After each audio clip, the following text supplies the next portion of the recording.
Hey there, I'm back and I'm going to read you some more of my story. I am on chapter 36, page 127.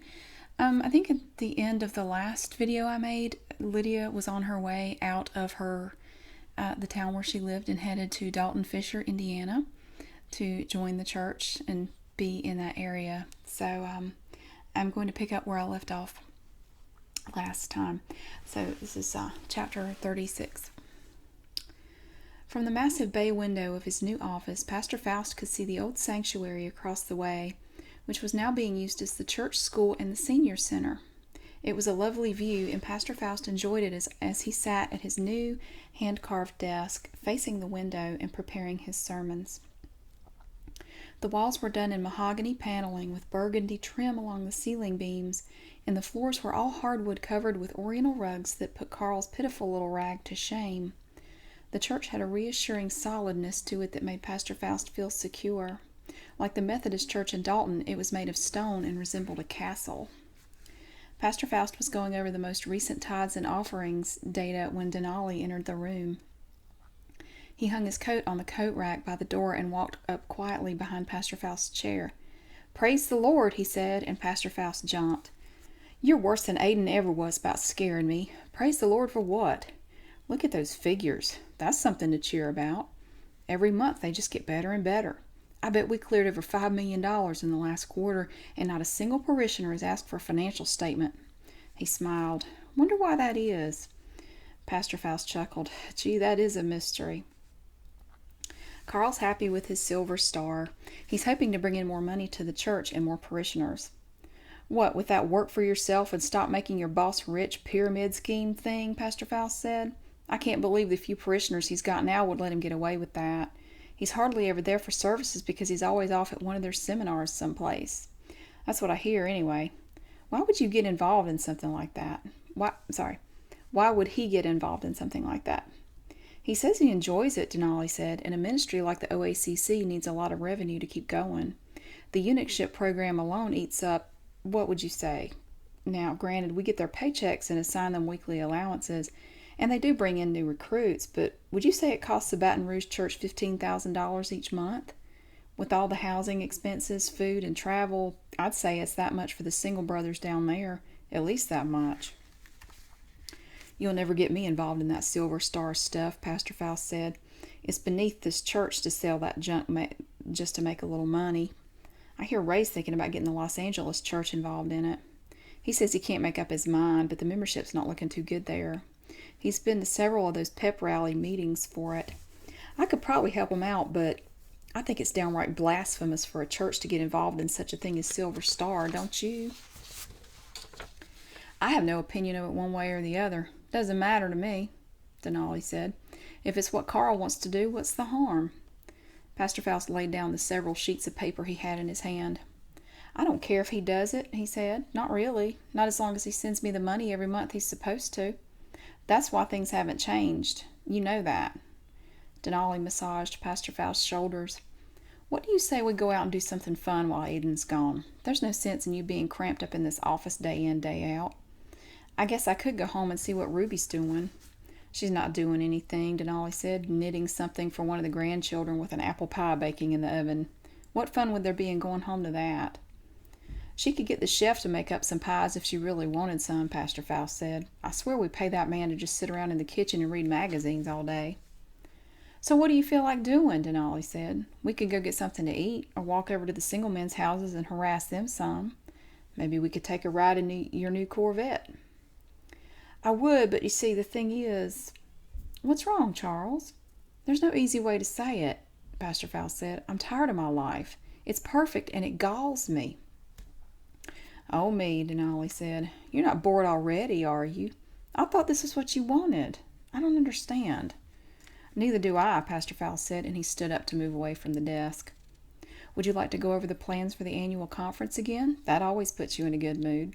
This year, with record numbers in attendance, you and the single brothers will be—" "I don't want to talk about it," Pastor Faust said. "I could call a few of the brothers up here for a while and make myself scarce." Pastor Faust turned and faced him. "Now that sounds all right," he said. "Do that for me." He sat back down again, facing away from the window. And if you would, just call downstairs and get Brian. He's never doing anything useful anyway. Get Clayton, too. And that newest one. What's his name?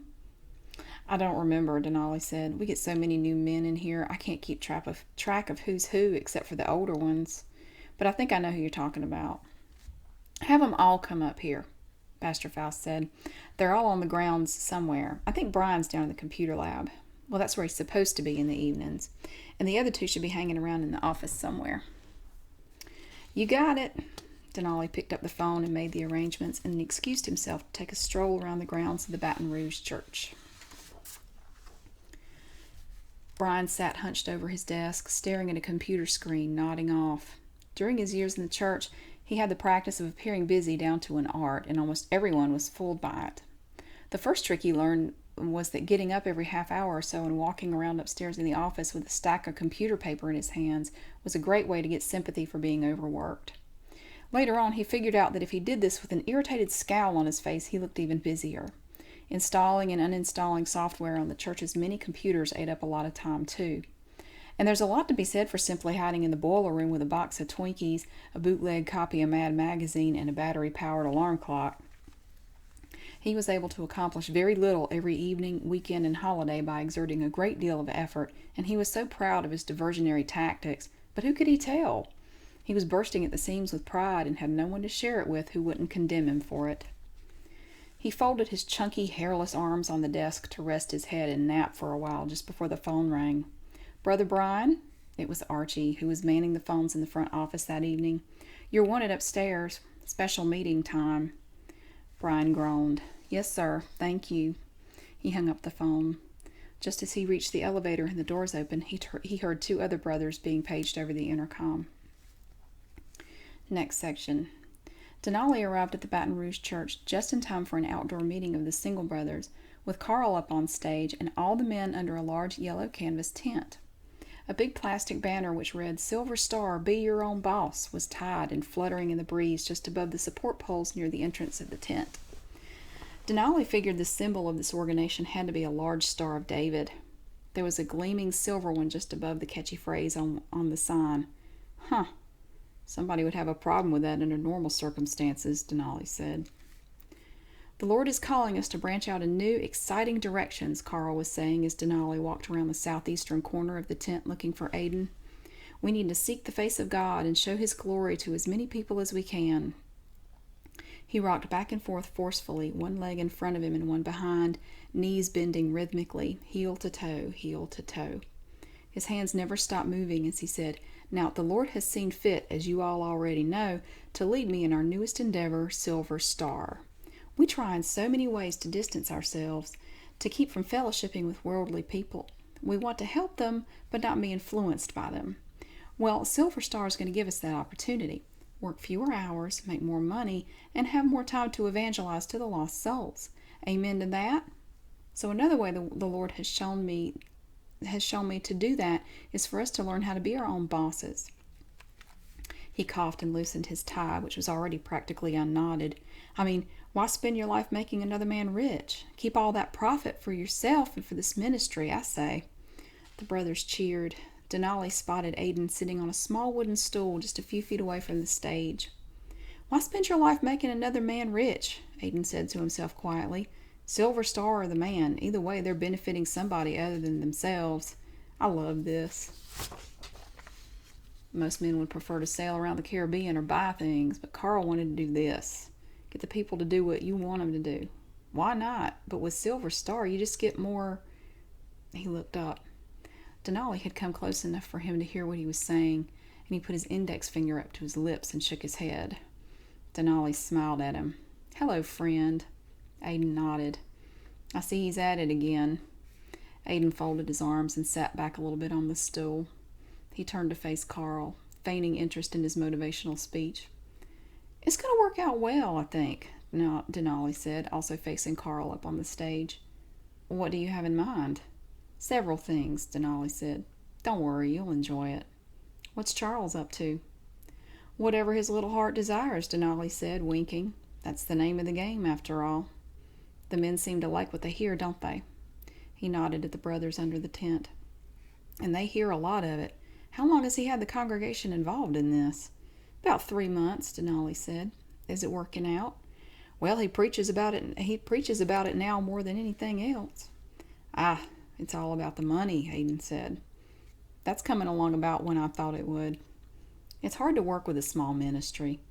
Of course, it won't always be this way for him, and Silver Star sounds perfect for getting him what he wants. This is the way he wanted it too, Denali said. I've never had a situation like this. There's really not much for me to do. Most of them want power, money, material things. Not Carl. Imagine having that much jealousy, Aiden said, that much resentment. But it's what he wants. Carl started jumping up and down on the plywood stage, causing the boards to warp and tilting the microphone stand over onto the ground. He's just about to wrap this thing up, Denali said. I guess I'd better be heading back. It's nearly dinner time anyway. Aiden stood up and took a few steps away from the stool, and they both stood there for several minutes, listening to the crowd roar and watching Carl as he swayed and shouted, sweat beating up on his forehead and trickling down the sides of his neck. Aiden caught Carl's eye and gave him a slow, definite nod. Chapter 37. Sister Andrew was something else when we were coming through the mountains in West Virginia. I've never seen anything so beautiful in my whole life, she said, while we were climbing the spiraling road of our first real mountain, the steep banks sloping off at the narrow shoulder of the highway. I didn't know it was going to be so gorgeous through here. I should have brought a camera with me. Praise God for the beautiful planet He's given to us to enjoy. I felt a sense of pride hearing her say that, but I don't know why. It's not like I had anything to do with it. She went on and on about how pretty everything was. Sister Sandy stayed quiet most of the trip, choosing, I guess, to just listen to Sister Andrea and me. I was pretty sure we wouldn't be able to make the entire trip in one stretch and that we'd have to stop somewhere for the night, but the sisters didn't seem to want to. They said that God would see us through if we didn't stop. I finally convinced them that renting a room somewhere in the depths of West Virginia would be a good idea, if only for safety's sake. I really didn't mind driving the whole way. I was the only one insured to drive the truck anyway, but I knew I couldn't make it any further without running the risk of falling asleep at the wheel, or at the very least getting drowsy and losing my ability to pay attention to where I was going. I'm the one who had to bust my hump and pack this truck, I thought, not y'all. All you had to do was get on a plane and then just ride in the van with me. No wonder you've got the energy to keep going. Then I felt bad about possibly doubting what the sisters had said about God watching over us. I'm sorry, but sometimes you just have to use common sense. Maybe God wanted us to stop. I hadn't felt comfortable enough to even rest my back against the seat during the entire trip. My body was so rigid and my eyes were constantly watching everything, and it had been going on like that for too many hours. My toes stayed balled up inside my shoes, and I had to force myself to uncurl them every time I noticed it. I almost swerved us into a car in the other lane going up the side of a mountain just past the West Virginia state line, and I still hadn't forgiven myself for it more than 3 hours later. My heart raced every time I thought about it. I didn't want to say any of that out loud. I just kept insisting that finding a motel was the only thing I was willing to do at that point. It was only 10 o'clock, but it felt much later. The day had been too stressful and too eventful. I felt bad about it, but I hoped they understood. Now I can't remember the name of the town we spent the night in. It wasn't a very big place. It's about the size of my hometown of Camden, I'd say, somewhere near the border of Ohio, still in West Virginia, and there was a Walmart near the motel. I felt like we were trapped in a bowl with the high-cut rock walls surrounding us. The moon was full and lit the scenery very well, and just behind the Walmart shopping center was another big rock facing with vertical lines up and down it where it had been blasted out. Sister Andrew wanted to go into Walmart and buy a disposable camera to take pictures of everything, but Sister Sandy said it'd be a foolish waste of money and that she should consider her testimony as a Christian lady, so she didn't.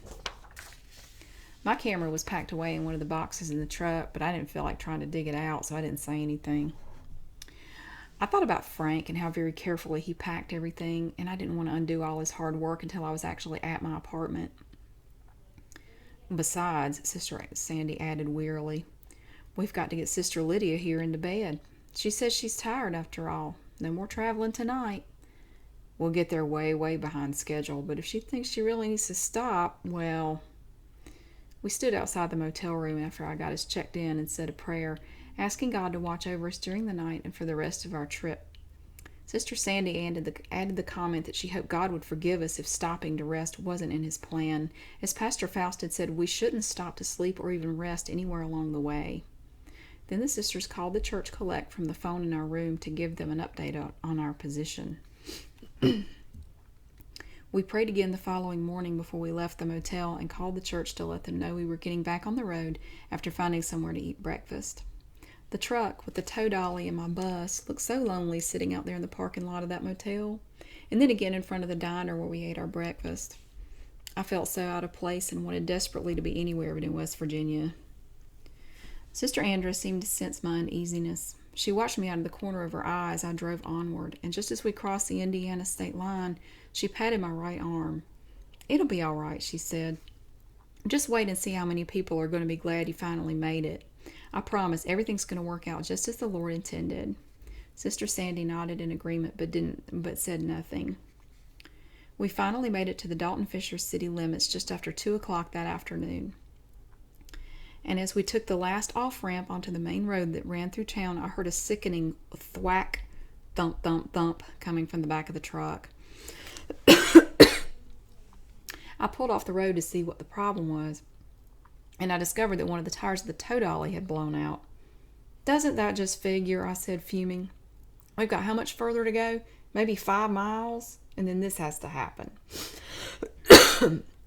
I looked back at the sisters, who by this time had climbed down out of the cab to come see what had happened.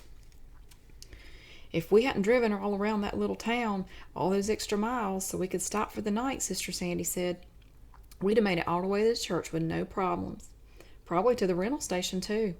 It's obvious to me now that God did not intend on us stopping, and this is his way of showing it." "Just unhitch the tow dolly," Sister Andrew said. "Sister Lydia, you drive the bus the rest of the way. I'll drive the van." I didn't have the energy or desire to argue. From looking at the road on the map, it was a pretty straight shot to the church from then on. A little more than 3 miles. Not much of a chance of anything happening, and if anything did happen, I'd just say I was the one driving the truck when the police got there. It was surreal driving the bus down Main Street of Dalton, heading west toward Fisher. I hooted and hollered and thought about blowing the horn to signal my victory for having made it so far, but I didn't because Sister Andra might have thought I was trying to get her attention. It didn't even occur to me to worry about anybody stealing the tow dolly until we made it to the church. Brother Jake sent a couple of the single brothers to get it after we arrived at the church, and they brought it back in one piece, flat tire and all. I didn't care about that stupid tow dolly. All I wanted to do was see Pastor Faust and let him know we'd made it all right, and then go see my new apartment.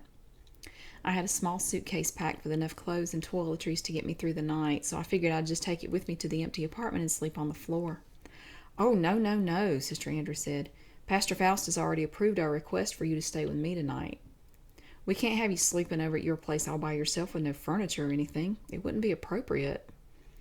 We'd already decided you'd stay with us, and we've got the couch all made up and waiting for you. Or it should be ready. I left Sister Drusilla in charge of that." "Who all lives with you?" I asked. "It's me, Sister Veronica, she's my bio sister, as well as my sister in Christ, and Sister Drusilla. You'll love the place." She sidled up next to me and nudged me with her elbow. "Maybe you'll change your mind and move in after you see it, huh? We've got room."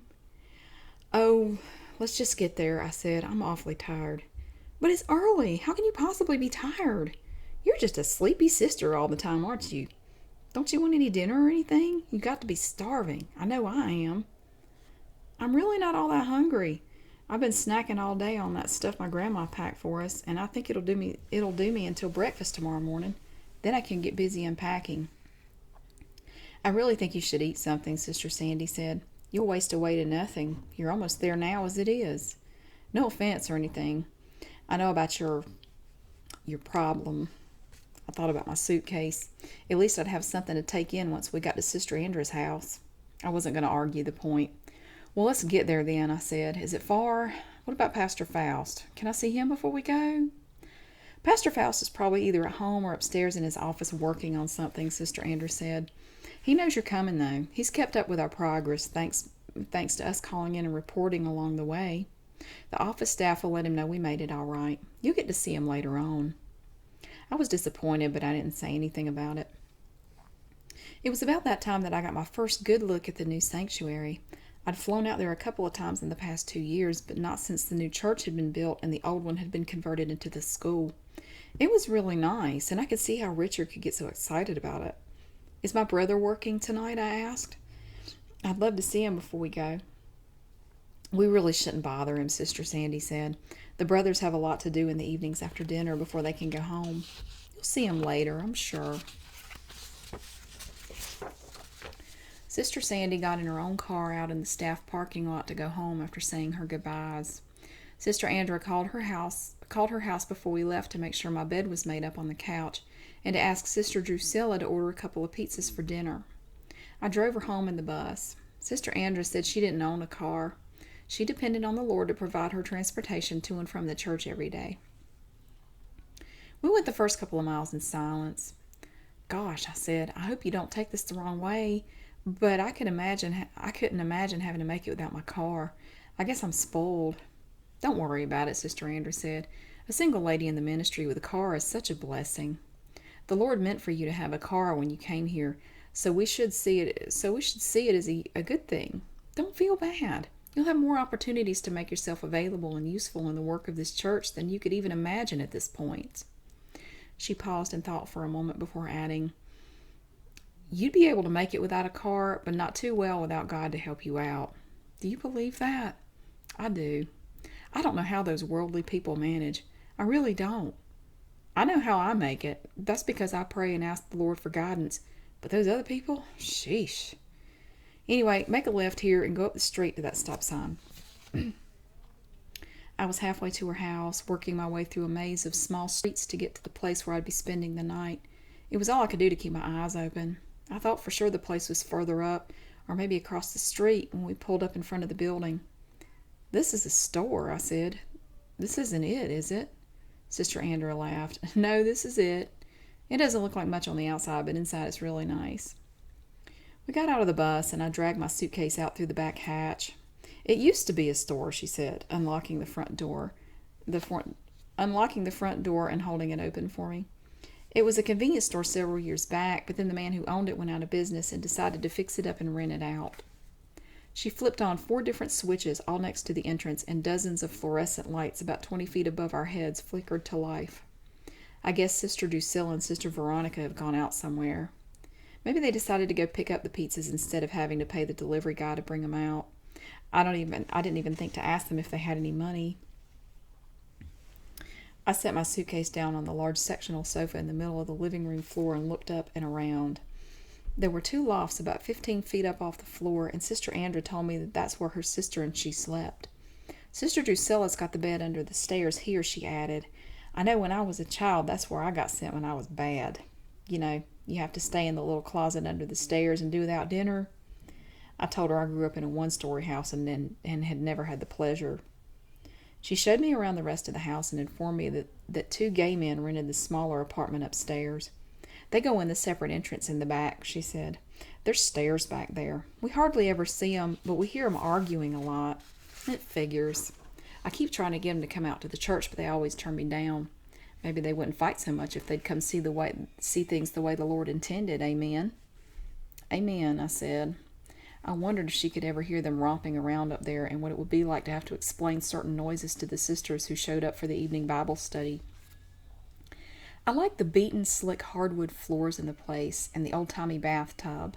This is a really nice place you've got here," I said. "Very cool." "Yeah, I don't spend too much time here with my work at the church and everything, but it is nice. We've even got a back porch." She showed it to me. Her roommates came back a few minutes later with 3 large pizzas and a 2-liter Coke. I hugged them both and was introduced to them as Sister Lydia, the single lady from down south. "But not Forrest Gump's hometown, oh no." Sister Andra winked at me as if we shared some deep, dark secret. I've always had a hard time calling Sister Drusilla anything other than Drew. I distinctly remembered meeting her at the 1995 conference, and I said so. It seemed to brighten her up to hear that. "Yeah, I remember you too," she said, with an accent I couldn't quite place. She didn't sound like Sister Andra or her sister. Sister Andra had a low, throaty voice with some kind of Hispanic accent. Her sister's manner of speaking was very similar, but Drew just sounded odd, like she didn't belong in that house. I remember that the OACC is a church of great cultural diversity, which explained how these three came to be roommates. Drew said, "Your brother Rich's sister, right?" "That's right." "Yeah, I was glad to hear you were moving up here. I'm glad you guys made it safe. It's going to be fun." She didn't sound like she really meant it, but I think she did the best she could. "Look at how she smiles," Sister Veronica said. "I'm going to call her Miss Sunshine because she's so bright and cheerful. Look at those purple jeans. Miss Sunshine." "You'll call her Sister Lydia like the rest of us," Sister Andra said. "Sorry, you're right. It's nice to meet you, Sister Lydia." "Nice to meet you too." I shook her hand. Sister Andra quickly moved me into the kitchen where the food had been placed on the table. "Let's eat up before it gets cold," she said, and I saw her look back at Drew with a vicious glare. I didn't pay too much attention to it. The smell of pepperoni and seasoned crust had taken over all my other senses. Chapter 38. The small crowd stood around in Lydia's yard in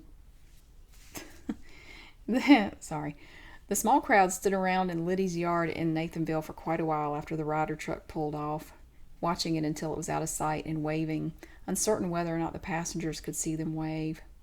Frank sighed and lit another cigarette, standing a little ways off from the other three to keep the smoke out of their faces. "Well, that's it," he said, looking into the windows of the empty house. "That's everything. I wonder who's going to rent that house now. God knows whoever it is will be a lot noisier than Lydia ever was. Probably some college students." "Lydia's a good girl," Warren said. "I hope she'll be all right up there." Sylvia stuffed her broom and dustpan in the back seat of the car and closed the door. "We've got to go return these keys to the real estate place before we head back home," she said, looking at Warren. She wrote the directions down for me. I don't know where this place is. Dean eyed the piece of paper sticking out of Frank's shirt pocket. "You'll write to her, won't you?" he asked. "I'm sure she'd love to hear anything we'd send her. She'd love anything we'd send her." "Well, I'll need to write to her, call her, and all that. It's going to be awfully lonely up there for a while." "Yeah," Sylvia said. "It's bad when you go somewhere and you don't know anybody. She's got to find a job, too, before she uses up all the money she's got in savings. I'd hate for that to happen. It's not easy, especially, at least there's better paying jobs up there." "Everything costs more up there than it does here," Warren said. "It all evens out. But she's smart. She'll find a way to get by no matter where she is. She's strong."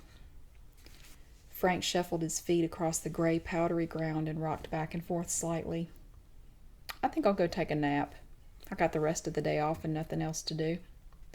"We really appreciate you coming out to help us," Sylvia said. "I know it meant a lot to Liddy, and I hope she thanked you for everything you did." "I didn't really do anything." He felt a heaviness in his chest.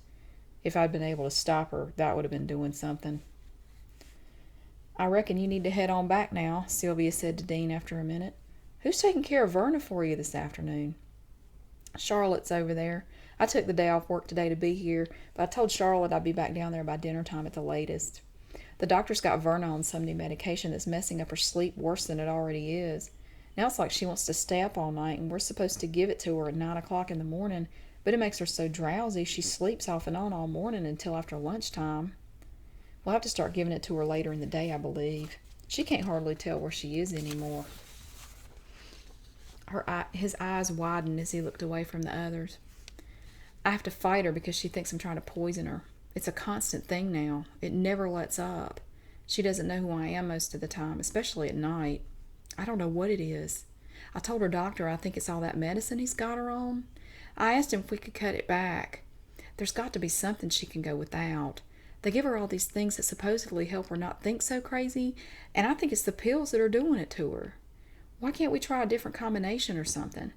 There's no sense in anybody needing that much stuff in their system." Dean chuckled and continued talking, more to himself than to anybody else. "Maybe she's right when she says I'm trying to poison her. I don't know.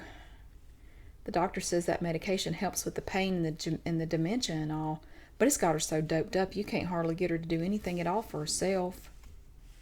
Sylvia approached and started to speak, but Dean continued. "I can't even take time to go to the store without worrying she'll fall out of bed again or try to cut herself. She's always looking for a knife or something to cut herself with. She says she knows there's poison in her and she needs to bleed it out. It's just crazy talk. Dean, you know we could help. If it's something that needs done," Dean said, "I'm going to do it. This isn't your thing to deal with. It's mine. It'd be too physically demanding for you anyway. It's worse at night, and then I'm there with her all alone, scared to go to bed because I might not hear her get up. I can't stand the thought of putting her in one of those god-awful nursing homes, but then I can't sleep. It's a sacrifice no matter what I choose to do. Silence finally crept back in as Dean finished speaking and just stood there, feeling very torn up and alone. Frank had been frozen in one spot for quite some time, concentrating on the glowing end of his cigarette and trying hard not to listen but afraid to walk away. He'd only met Lydia's family on one other occasion, and this conversation wasn't one he should have been a part of. It just seemed to spring up out of nowhere, an eruption from Dean's fatigued mind. But still, he couldn't just walk off and go back inside his own house. Warren went to check the lock on the front door of Lydia's house one more time to make sure it was secured, then ambled back over to the semicircle of people standing by the curb. That sure was a cute little house she had there. It's the perfect size for somebody like her. Lots of room for all her books and stuff. Back when she had books, Sylvia said. They're all off in the trash pile now. I guess it's all right that she did that, Warren said. You never liked her reading some of that stuff anyway. Yeah, but is it any better to get all the things you read and listen to from one single place? I don't think that's right either. You get too narrow of a teaching that way. I think Christians ought to gather information from all sorts of places, not just one ministry or one preacher. Then you learn to weed out the bad from the not so bad and hang on to the good. But if all you ever read or listen to comes from one source, how do you know if it's good or bad? That's where people start to lose their perspective doing that. Frank looked up from his trance of distraction. Did you ever talk to her about any of this? I mean, did you ever try to help her see that? Maybe if she'd thought about that, she wouldn't have left. It was too simplistic and childish of an idea, but he couldn't help it. I've got a really bad feeling about this, he said. Those two women were nice enough, but something's not right. It's not good, I don't think. She doesn't know what she's gotten herself into. Not really, I don't believe she does. Of course I tried to tell her how I felt, Sylvia said. Do you think I just let her take off without trying to do something? And it may not turn out to be as bad as you think it is. The Lord will take care of her, and I choose to think about that instead of worrying about things I can't control, like Lydia's life. She's an adult and can make her own decisions. Sylvia paused to check Frank's response, but his face was expressionless. I just don't think it's good to depend on one person or one source to get all your information from, she added. That's all. Unless you're talking about the Bible, that's okay. But I think going to church is good for Christians to do and all. Don't get me wrong. I'm glad she's going to church somewhere. I just hoped it'd be around here, or that she'd get back to going to church with us again. It'd be a long drive from here, but I know we'd have been glad to have her there again. You can't worry about her, Warren said. She's a grown woman and is bound to do whatever she thinks is right. And if she's making a mistake, she's got to figure that out on her own. That's why she just let everything you said go in one ear and right out the other. She's not going to listen to anybody right now that's got anything bad to say about that church. Not you or anybody else. It'll take time for her to see how this works out. We've just got to make sure she knows we're always there for her. He patted Sylvia's arm. What do you say we all go somewhere and get something to eat? I think there's a steakhouse right up the road from here. We've got to go that way to return Lydia's house keys anyway. I'll even pay for it. I know I'm about to starve standing here. All that work's wore me out. Frank fidgeted and fingered the hem of his shirt. I appreciate the offer, but I think I'll go take that nap now. Y'all go ahead, and there is a steakhouse just a couple miles north of here up on Battleground. It's up on the right. I believe it's a Golden Corral or something like that. You can't miss it. It's right next to that Crown service station, right past where Smith Street splits off. Dean cleared his throat. I can't go. I need to get back. Oh, come on, Sylvia said. What'll it hurt to just go get something to eat? I know for a fact you never go anywhere or do anything just for yourself. I can't. There's too many. This is an order from your mother, Sylvia said. You can't go home until you go with us to the steakhouse. That's an order. How the hell can I? He cried. What do you think I ought to be able to do? I'm there alone all night, and then I work all day, and it takes everything I can make just to survive. No, I'm not asking you to feel sorry for me, but I'm doing all I can. He squeezed his head tightly in his hands. Warren found himself wishing he'd never mentioned the steakhouse. He imagined the uniform, brown-topped tables and the heat lamps under the greasy lucite sneeze guards of the buffet tables, and his heart sank. It's easy to forget the troubles of a quiet man. The thought of going to the steakhouse now was almost obscene, the way it had obviously made Dean feel. Dean stuffed his hands down in his pants pockets and looked at Frank. "I'm sorry about that," he said, his voice still quivering from the adrenaline rush. "I'm really sorry you had to hear all this. This is just family stuff you shouldn't have to listen to, and I apologize for what all I just said. They'll tell you I'm not normally like this." He gestured half-heartedly to Sylvia and Warren and tried to smile. "Don't worry about it," Frank said immediately. "It's not a problem at all, really. But look, if y'all don't want to go get anything to eat right this second, if y'all want to sit down and take a break first, you're welcome to come over to my house. I've got some tea and stuff in the refrigerator. You got to be dying of thirst out here in this heat. I know I am." "No, we appreciate it," Sylvia said, "but I think we best just head on. We can just eat when we get to the house. We'll go return these keys, and then Dean, we'll come by your house as soon as we get back home and see what we can do to help you out some." Dean looked back and forth between his parents and Frank, and he felt tears well up in his eyes. They brimmed up on the edges of his lower eyelids, and he blinked hard and then wiped them away. "No, I don't need y'all to do that," he said. "And Frank, I appreciate you coming to help Lydia out, for being so nice." He folded his arms tightly across his midsection and stared ahead, letting his eyes rest in the space between Sylvia and Frank.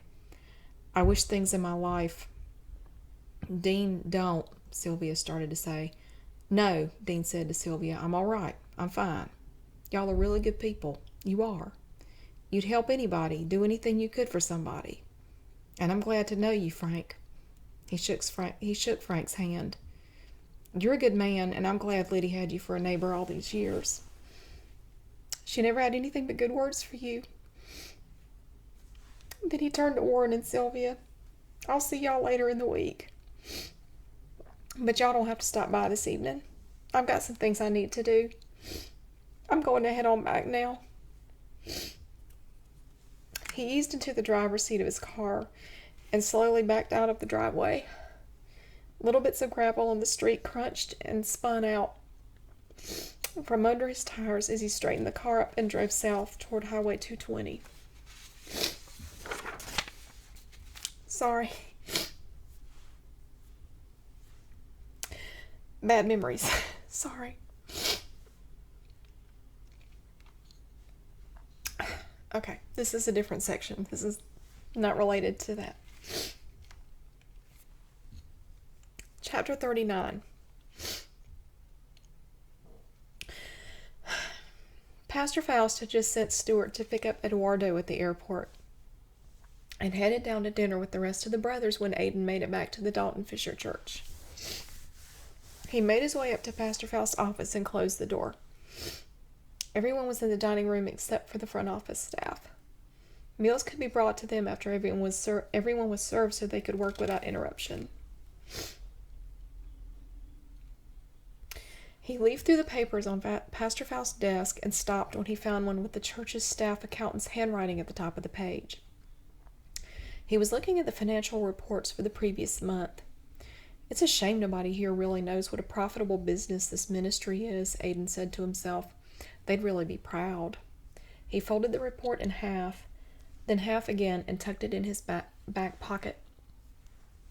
The door creaked open, and Aiden turned to see Ken poking his head in the doorway. "Oh, I didn't think you'd be up here."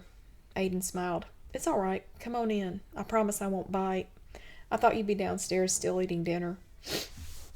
"No," Ken said. His left leg was still anchored out in the hallway. I'm not too hungry this evening." "Well then, is there anything you'd like to talk about? Anything I can do for you?" "I really just came up here to be alone for a little while, to think about some things." He was still standing halfway in the open door. "Do you have permission to be in Charles's office at this time of day? What's wrong with your office?" I come up here at dinner time occasionally. It's quiet most of the time, and I don't get in anybody's way. And all I miss out on is a meal. It's not affecting my duties or anything. I'll make sure of that." Ken wilted a little, his shoulders drooping and his eyes downcast. "Please don't be mad at me for coming in here without permission." I come up here and sit in this great big office. I start to feel like we've grown so much as a ministry, and some days I just don't know what to do with myself. I guess I feel a little useless. There are so many other brothers who are so much more talented, educated, and everything, but with me, but that's not the only thing I'm having trouble adjusting to. It's all the money and this new building and the remodeling they've been doing over at Pastor Faust's house and the cars and the bank accounts. I can't remember the last time we were even slightly hurting for money. It's quite a change from the old storefront church, Aiden said. I feel like I'm getting to be too old for all this. Too old?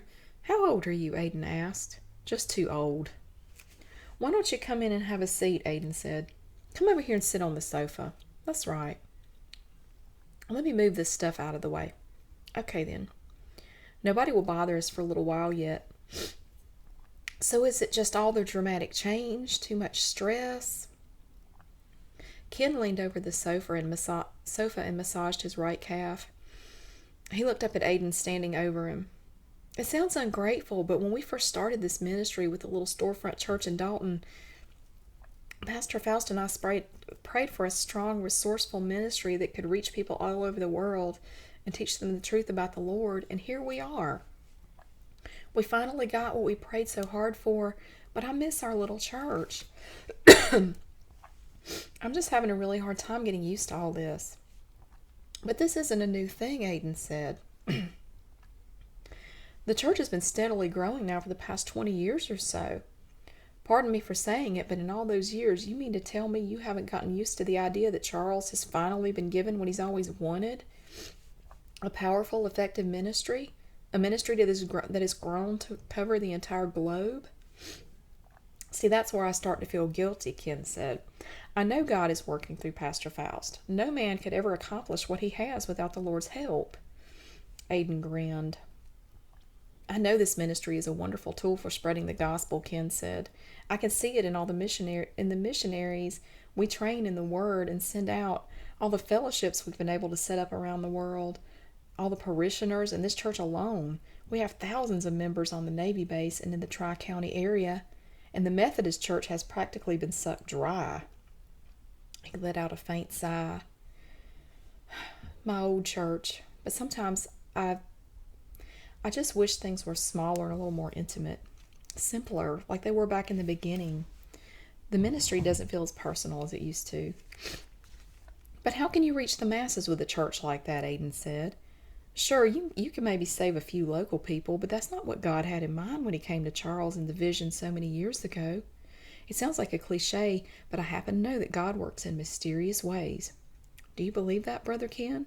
Of course, I know it. Charles had no idea when God came to him back there when he was just 19 what was going to happen, Aiden said. But thanks be to the Lord, Charles had the faith and determination to do whatever it took to get this ministry to be what it is today.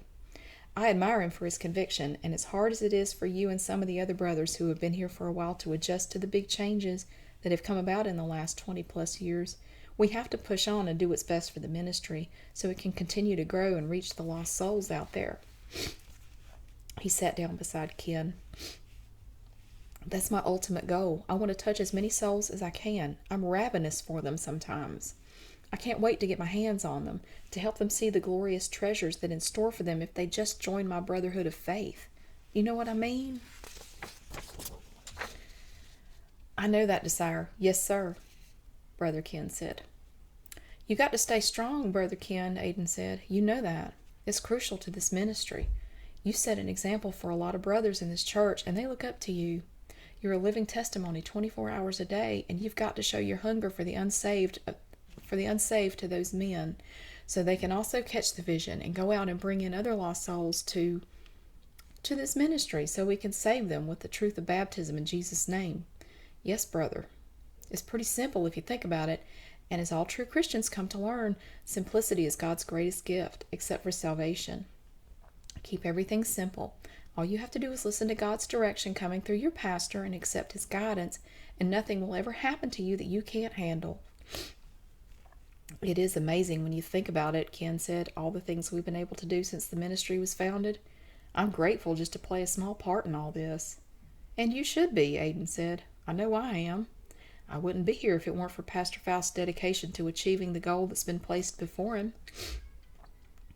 You know, Ken said, sometimes I feel like things are moving and happening in this church that even I wouldn't be able to comprehend. Big things. And I believe my decision to be part of this church is the best thing that's ever happened in my life. Ken went back downstairs, his faith and hope renewed, to start on his regular evening duties. Chapter 40. I laid on the couch at Sister Andra's house, staring at the digital clock on top of the television and watching the large red numbers change over and over again. It was already late when everybody finally went to bed, and I was left alone on the couch. But I wasn't really alone. The sisters slept in the same big room with me, not separated by a wall or any sort of partition other than the space between the couch I was lying on and their raised lofts.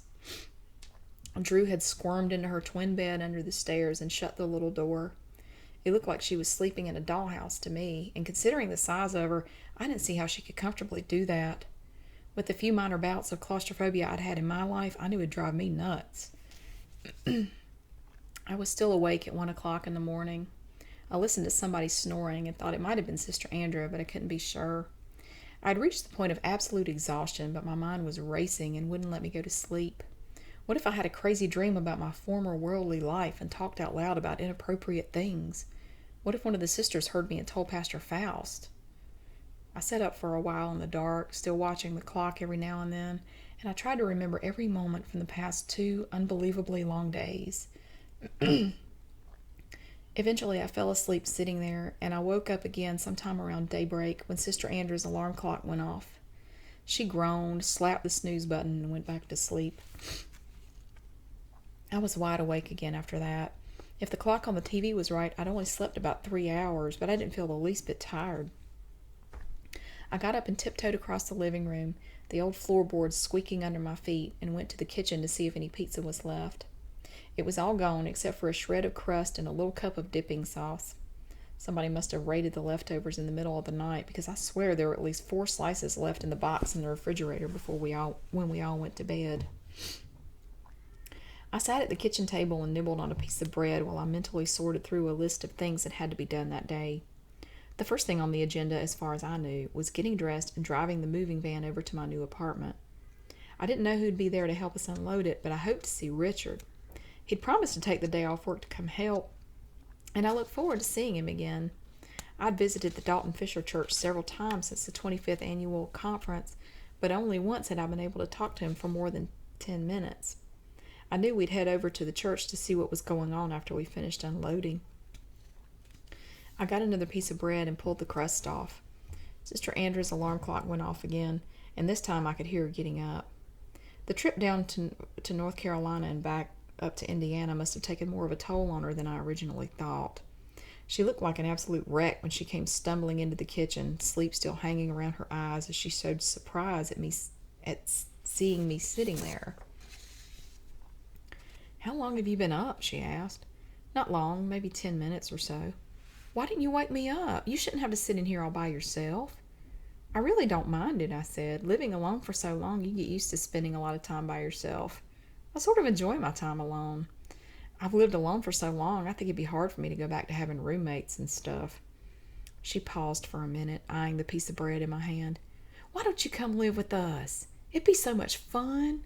I hope you're not worried about space or being in the way, because you really wouldn't be. And think about this. You'd be much closer to the church. You wouldn't have to live by yourself, which really isn't as safe here as it probably is down south. It'd just be more appropriate for you to live with the other single ladies in the church." We never heard Sister Veronica get out of bed, but we did hear her beating on Drew's door. Get up, we've got to get ready. Sister Drusilla, wake up." Then she came into the kitchen, stomping a little bit. She looked at Sister Andrew with a hint of disgust on her face. She sounded like a child ratting out a sibling when she said, "Sister Drusilla's still not up yet, and she knew we were supposed to get up early this morning. I reminded her last night before we went to bed." Black, loose curls framed her full cheeks, and her eyes were a bright, shining brown. "I told you she wouldn't get up on time." Don't worry about it, Sister Andrew said. She just won't get anything to eat if she sleeps too long. Pastor Faust said we'll have some of the brothers over at the apartment around 7, and now it's... She looked over Sister Veronica's shoulder at the clock in the living room, the one I'd been obsessed with the night before. It had huge, easy-to-read numbers, just like the clock in Grandma's living room. It's almost 6 o'clock already. Good Lord, we have to get moving. After Sister Andrew finally dragged Drew out of bed, we all ate peanut butter and jelly sandwiches. Not your typical breakfast food, but surprisingly good. Got dressed, and piled in my bus to drive over to the church and get the moving van. The church parking lot already had about 15 cars in it, not that it surprised me to see so many people already there on a weekday morning.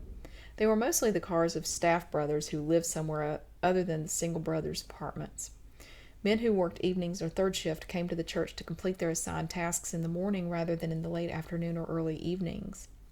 It actually worked out quite well for the church, having people there all day long to take care of things. I loved how easy it seemed for those men to work together and get so much done. We got the van keys out of the front office where they'd been left the night before, and Sister Andrew drove my bus, leading the way to my new home. It was an apartment on the 3rd floor of a very old, very pretty tan brick building. It was 3 stories high, and there were bay windows. Even from the street, I could tell I was going to have a spectacular view if mine was one of the front-facing apartments. Your apartment's facing the street, I think, Sister Veronica said when we got out of the van. Sister Andrew parked my bus a few spaces up from the moving van. She and Drew got out and looked around.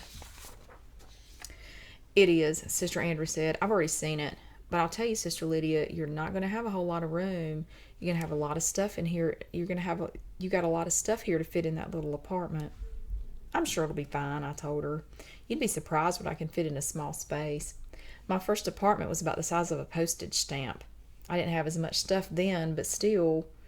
We moved to the front door of the building and went inside after Sister Andrew unlocked the main door, taking the stairs up to the apartment.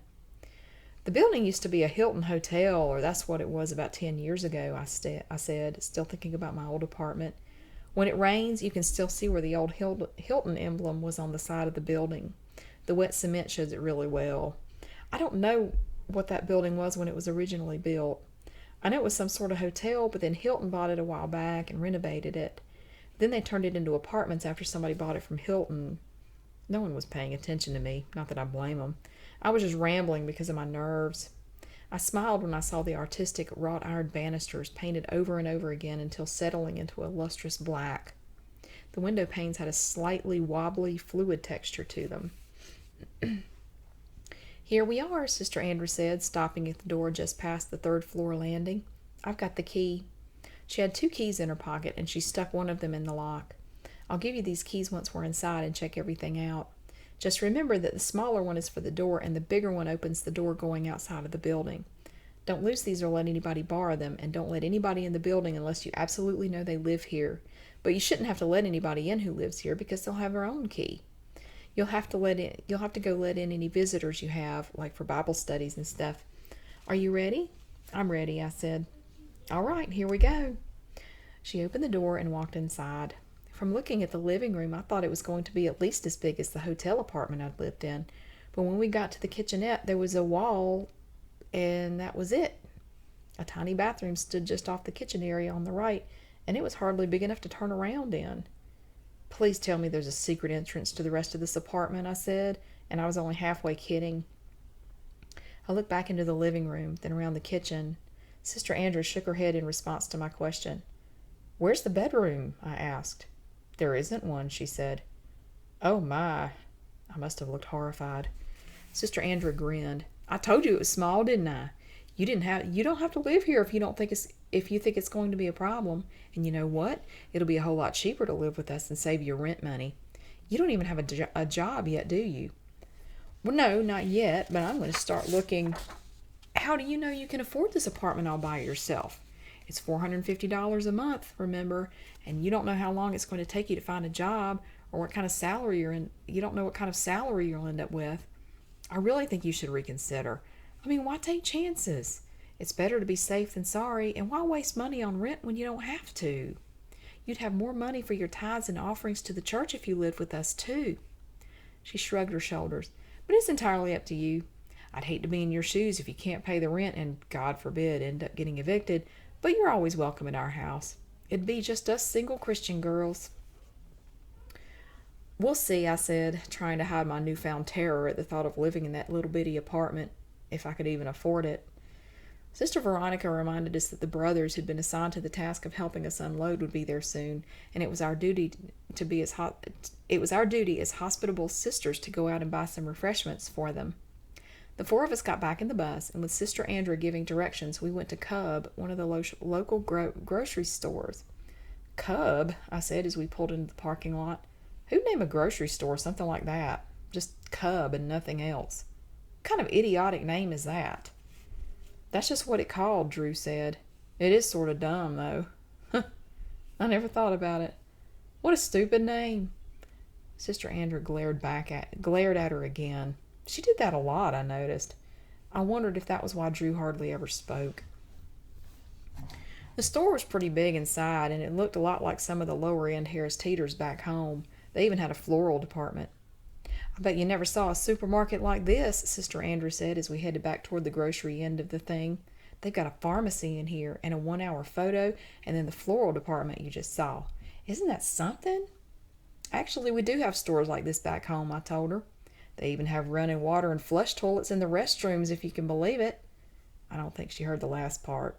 She was already too far ahead of me, searching for the potato chip aisle or something. Drew, who was pushing the shopping cart, looked back at me with a grin. All in all, I spent about $50 on drinks and snacks for our helpers, and we dashed back to the apartment just in time to meet the van-load of brothers that pulled up in front of the moving van. I watched breathlessly as the men came piling out like circus clowns from a little car, but Richard wasn't with them. "I was hoping my brother would be able to come," I said as we got out of the bus. "Is he coming later? I haven't seen him in a while, and I wanted to let him know we got here okay." "Brother Rich knows you made it here by now," Sister Veronica said, and then she took a big drink of the Pepsi I bought for her at one of Cub's checkout counter coolers. "All he had to do was call the front office, and they would have told him." She let out a big belch and rubbed her stomach, smiling pleasantly. Sister Andrea whirled around and looked at her. "Not in front of the brothers. It's bad enough you do it at home all the time. Don't embarrass me today." Sister Veronica shrank back, giggling. Drew looked over at me to check my response and smiled only after I did. The brothers gathered around the back of the moving van in a half circle. They glanced over at us on the sidewalk but remained silent. They were all wearing jeans and short-sleeved, button-down white shirts. Sister Andrea approached them. "Good morning, brothers," she said cheerfully, her hands on her hips. "Sister Lydia has decided to take the risk of trying to live here by herself instead of with us, so we need to move some of the stuff in this van up to apartment 301. Just put it in the living room anywhere. We've got some sodas and snacks for you, and we'll lay them out in the kitchen." I counted their mustaches. All of them but two had one. One of the brothers had a key to the lock on the back of the moving van, and he opened the sliding door. We all gathered around to look at my stuff. "My goodness," Sister Andrea said, "you certainly have a lot in here. Good thing we already rented a storage building." "We did?" I asked her. "Who's we?" "Pastor Faust had Brother Jake take care of it. You remember him, don't you? Brother Ken's son. We knew from the size of this big van you'd need somewhere to put most of your stuff, like some of the furniture and your bed and all." "My bed? There's room for that up there." "Come over here with me. I need to talk to you for a minute. Brothers, if you would, please start taking stuff out of the van and set it on the sidewalk so we can decide what goes and what stays." We moved back over to the sidewalk, out of earshot of the brothers. Drew and Sister Veronica followed us. "You didn't actually think we could move your bed up there, did you?" Sister Andrea asked me. "You don't even have a bedroom. Really, it wouldn't look too good for people to come over and have to see your bed." "I guess I never thought about it that way," I said. Sister Veronica nodded, and Drew just stood there, looking up the street at the flagpole in front of the library.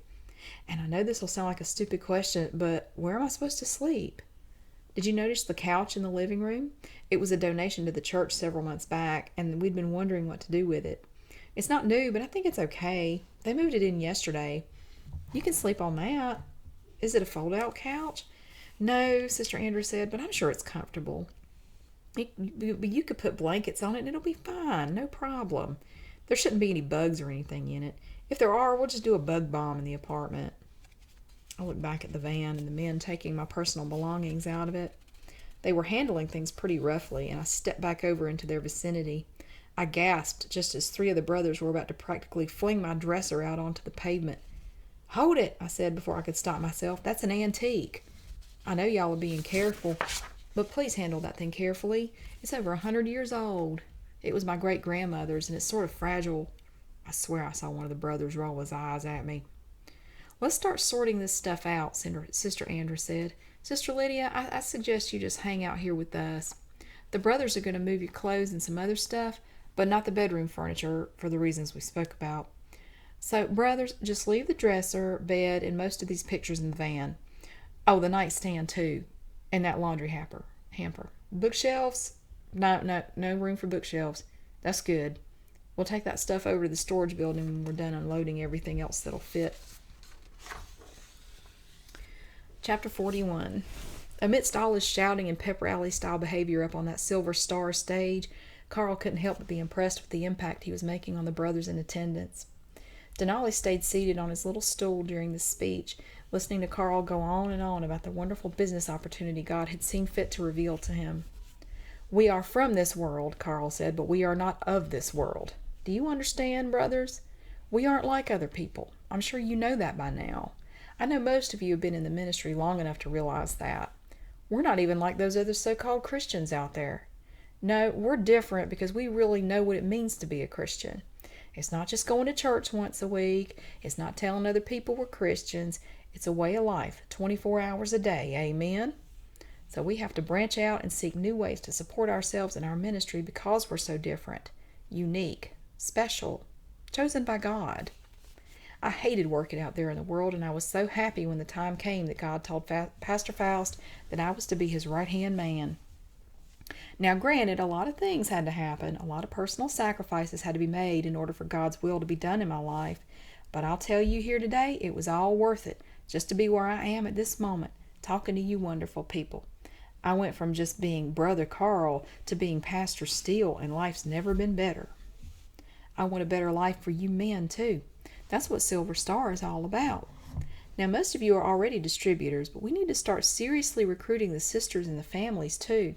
The more we build our consumer base, the more secure our incomes will be. And it all comes down to security in the economic world, doesn't it? Unfortunately, we have to worry about having money to survive and to keep our ministry going, but we continue to lay up treasures in heaven. Can I get an amen on that, brothers? The men shouted out their approval. All right, then. Let's stop making our worldly bosses rich. Let's take back the control of our own lives so we can live more fully for Christ as he directed us to. Let's get out there and sell. The brothers were wild with excitement, and they couldn't pick up their boxes of product samples and Silver Star literature fast enough. Within 10 minutes, they had all dispersed and gone into the staff parking lot to drive off to God knows where to hawk their quality Silver Star products. Carl hopped down off the wooden stage and folded his sport jacket over his arm. "Not bad, huh?" he asked Denali, who rose from the stool to approach him. "You're an excellent salesman. Maybe you ought to be out there selling this stuff." "Me? Oh, I don't think so. I don't have all the free time the brothers have. I just enjoy being able to get them to do it. Imagine how much more time they could spend here at the church if they didn't have to go to work. I'm talking about the sisters and the brothers. We could set up a daycare for their kids, and they could just do all their work here at the church. They'd still have to go out and show the kits and samples and all, but they can make themselves pretty much more available to the church and, well, to me, if they weren't tied down with their little penny-ante jobs all day long." Denali smiled. "Are you enjoying yourself so far?" "Yes, sir." "And you're sure this is what you want?" "For now, yeah," Carl said. "You and I have to have patience and go through a bad spell. The other stuff comes later." Carl adjusted the Silver Star pin on his shirt. "This should be a lot of fun," Denali said. "I believe it will be." Chapter 42. Sister Andra and I stood in front of the storage building, which was now busting at the seams with all my leftover and inappropriate household items. The brothers had followed us over in the church van, and Sister Andra and I would be taking the moving van back to the apartment. We used a razor and cut up my canvas painting of a horoscope wheel, and we tossed the shredded pieces along with the aluminum frame in the dumpster. "It's obvious that God is watching out for you," Sister Andra said. "It's not your fault. You didn't know that that picture was unacceptable. God keeps us safe by giving us mentors who can spot those things, and it works. I was here to see that picture and to know that it wasn't right for a true Christian to have it in their home. And since we destroyed it, there's no chance of anybody picking it up and carrying it off where it can influence other people in a bad way. It hurt me a bit to watch one of my favorite pictures being destroyed. I liked it because it was beautiful, not because of the thing it represented, but giving it up felt like a good sacrifice, at least at that point in my life. I fidgeted with the padlock in my hand as Sister Andra pulled the sliding metal door down to close up the storage building. With a grunt, she shoved it all the way down to touch the cement floor. Then she slid the metal bolt across so I could lock it up. "Let's hurry up and get going," she said. "What time is it? I think we'll be able to go home, take a shower, and change clothes and still make it to the church for dinner." "I've got a dress packed in my suitcase," I said, so proud that I'd thought to do that. It saved me having to dig through all those boxes to find something to wear. "What about shoes? I've got some shoes, too." "You can come take a shower and change at my place if you want," Sister Andrew said. "I've got to go over there and do that myself. We can't have anybody seeing us like this." "That's true," I said. We dropped the van off in front of my apartment and climbed back in my bus to go to Sister Andrew's house. When we got there, Sisters Veronica and Drew had already showered and changed and were waiting for us to come back and give them a ride to the church. Sister Veronica shooed Sister Andrew into the bathroom, telling her to hurry up or else we'd never get a good seat for dinner. "It's lasagna night," she yelled through the closed bathroom door as Sister Andrew started running water into the tub. "I don't want to get left with all the nasty leftovers. Black and greasy. Ugh." She looked over at me and smiled. "But it's good, though, as long as you beat the brothers to it. I mean, by the time they get done going through the line, all you see are these big empty pans with this black stuff crusted up on the side, and it's..." The bathroom door opened just a crack, and Sister Andrew handed her the hairbrush. "Do something with your hair," she said, and shut the door again. Sister Veronica studied the small purple plastic brush for a minute before using it. I watched Drew through the doorway, sitting on the sofa in the big room and painting her toenails. I tried but couldn't remember the last time I had owned a bottle of nail polish. Except for the water running in the bathroom, it was very quiet in the house. "It sure is good to be here," I said. "I finally feel like I'm where God wants me to be, like my life has a purpose to it that it didn't have before." "God has a way of doing that," Sister Veronica said, still raking the brush through the tangles in her hair and looking at me. Just put your faith in Him and you'll find yourself in some awesome situations." "You really encourage me, Sister, coming here, not knowing what's going to happen or what you'll have to do. I appreciate you." "It was worth it," I said. "What are you planning on wearing to dinner tonight?" she asked me. "This will be your first visit to the church as an official, resident and everything. I mean, I know you've been here before to visit, but this is just going to be really special. Really special. It might be good to think about it a little bit before you get dressed." "I've got my dress out in the bus," I told her, "and I think I've got some makeup in there. I don't normally wear any makeup, but maybe I should for dinner tonight." I noticed that all three of the sisters wore quite a bit. "That would be good," she said. "As Pastor Faust says, a little paint on the bar never hurt anything." "Uh-huh. I wonder if Brother Rich is going to be there." Sister Veronica stopped brushing her hair and moved closer to me. "You have to remember that Brother Rich isn't your only family now. You're lucky because you have a gigantic family, the whole church. We're all in your family, and I know you love your bio brother, but you shouldn't get so hung up on seeing him all the time. I don't mean any disrespect. Don't worry. After you've been here for a while, all these confusing things will start to come together and make sense to you. I promise." I smiled. Drew never looked up, but I could tell she was listening. Chapter 43.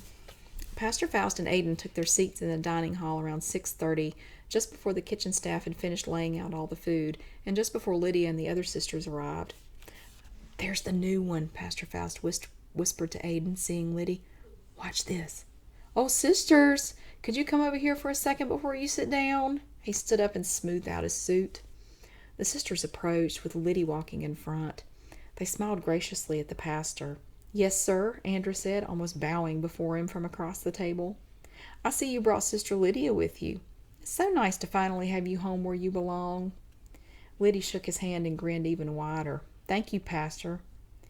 "You know what this is?" Pastor Faust asked. "This is a miracle, you being here. It sort of reminds me of that movie, Leap of Faith. Have you seen it? I think it came out about 4 years ago. It's got Steve Martin is this huckster religious man in it. He goes along fleecing people and basically just giving them a good show in the name of the Lord. People who don't really know what this ministry is all about have accused me of being like that, but we know better, don't we? Anyway, he goes along doing this, and when they break down in this little town, he gets the chance to witness a true work of God where the Lord heals a young crippled boy. It was then that Steve Martin's character realizes the amazing power of the Lord and his infinite awesome capabilities. Have you ever seen that movie, sister? Yes, sir, Lydia answered. It's on your PG-13 movie list. I've seen all those movies. Excellent, excellent. I don't care much for some of the language in it, but I like the message right there at the end. You know, where he's walking around and looking at all the people that stayed at the fairgrounds, and he listens to the folks teaching Bible studies and all. That just really blesses me every time I see it. And then that part where he's in the truck with the guy and it starts raining, man, that really makes me want to jump up and cheer. Thank you, Jesus, he shouts out. Sometimes I fast forward to that part and skip over all the other stuff. So he sheds his former life and starts fresh. And I like to think that he lived a godly life from there on out. Amen, Andrew said.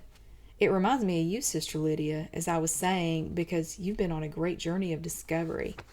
I have? Of course, Pastor Faust said, but we've all been on this journey, which ultimately brings us to Jesus Christ if we trust and obey those who can guide us to the truth. God just shows us all at different times where he wants us to be, and then we all listen at different times too.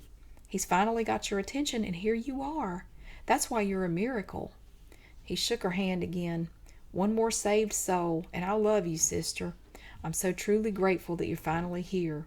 I just know you're going to do great things for this ministry, all in good time. You know, it's a very select group of folks who come to accept the truth and join our fold, and I'm proud to have you among us. Thank you, sir. I promise I'll do my best with your guidance. Sister, with my guidance, there's no telling what wonderful things will happen. Praise God. And I know the sacrifices you made when you decided to make this move.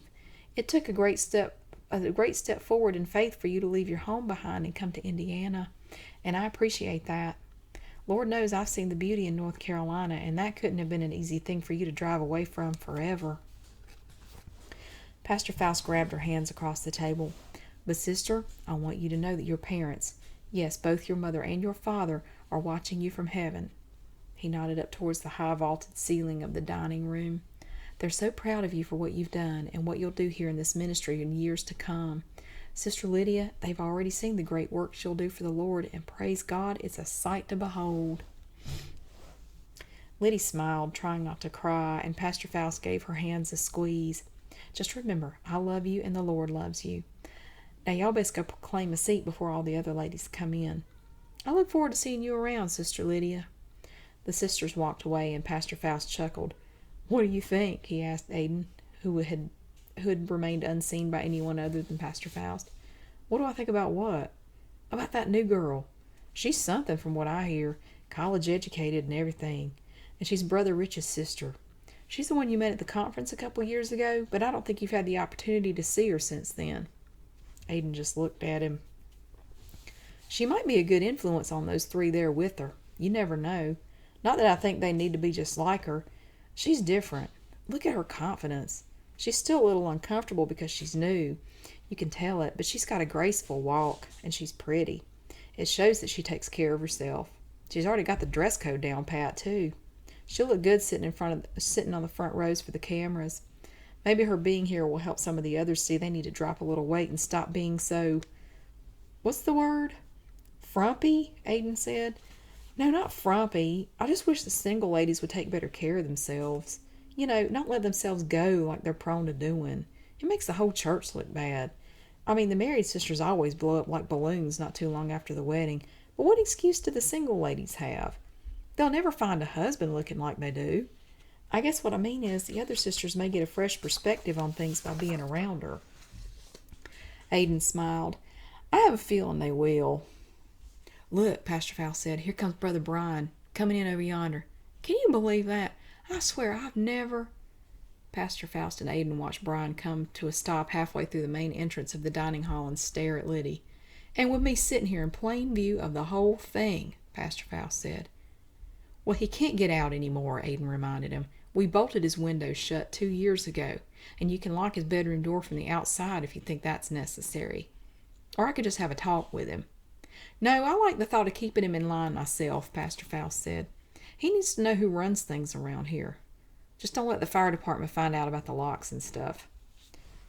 You violate enough fire codes having brothers sleep on the floor all over the place sometimes, Aiden said. It's too much for the building's capacity, especially during conference week. Ken and Ruby came in a short time later. Aiden decided to take a walk down the path from the church to the single brothers' houses. They now had 6 large townhouse-style homes for the men, and each building held about 30 or 40 of the brothers. The place was deserted with everyone at church for dinner. At the first house he came to, he sat down on its large wooden porch swing and listened to the sound of the tree frogs at the creek just a few hundred feet away. He was there for a long time, just listening. A memory came back to him that jolted him a bit. A memory of a time not so long ago and so buried beneath all the happenings of the church in recent years that he couldn't help but wonder where it came from and what had sparked it. He remembered it as if it had happened yesterday, seeing Pastor Faust standing on that dirt road with fear in his eyes, unable to speak. He was so young then, so young and so trusting once he got over the initial shock. Tree frogs, Aiden thought. There were tree frogs singing that night, down by that little pond off the side of the road. Tree frogs and whippoorwills. He laughed as he thought about how that night really went. When Pastor Faust told the story of his vision, he always left out the part where he peed on himself and nearly fainted. It's not every day a man meets a real angel and sees him fly. He was easy to impress back then, Aiden said aloud. You would have thought I spun the world around on my shoulders. All it takes is a good show. Pave the road with gold, make wrong into right, lies into truth. They'll drool at your feet. Yes, definitely get them young if you can. It's an easy trick. They don't know any better. Aiden thought about Denali. He took a deep breath and let it out slowly, and the tree frogs stopped singing. The forest was silent. No more crickets. The moon hid behind the clouds. But then sometimes there's arrogance, Aiden said. I'll get away with it. I played the system. With a little bit of sense, they'd realize the mistake. He knows it in every other situation, but not in this one. But there's patience. There's always revenge. Aiden got up from the swing and walked to the other side of the porch. And oh, there is anger. Not a wisp of a breeze disturbed the grass and trees around the house. He leaned on the porch railing and looked out into the darkness, his laughter the only sound that broke the silence. With a second deep breath, the tree frogs, crickets, whippoorwills, and owls swarmed forth, filling the night air with music again. Aiden smiled, and the moon shone, having broken free from the clouds. He raised his hands to the sky. Chapter 44. I hoped everybody there liked me, but it was still too soon to tell. I'd only been to one dinner at the church, and there I met some more people, but it was hard to read them. They did seem happy to know me, though. Sister Esther came up to my apartment about 10 minutes after I got back home after dinner. I learned that night that she lived just below me. We chatted for a while after we made the general introductions. I felt pretty good about her visit until she was about to leave. She glanced over at some CDs I had stacked up beside my stereo and frowned. She picked up the CD on top of the stack and turned it over in her hands to read through the song list. I really hate to bring this up, she said. I mean, you're so new here, and I don't want to hurt your feelings or make you feel like you've done anything wrong. Which I'm not saying this isn't wrong, but I believe you're really still too new at this to realize it. What is it? I had to know. With a lead-in like that, it couldn't possibly be a good thing. She showed the front of the CD to me. This is John Denver. I nodded. She set the CD back on top of the stack. In the OACC, we instruct our brothers and sisters to only listen to music that uplifts God.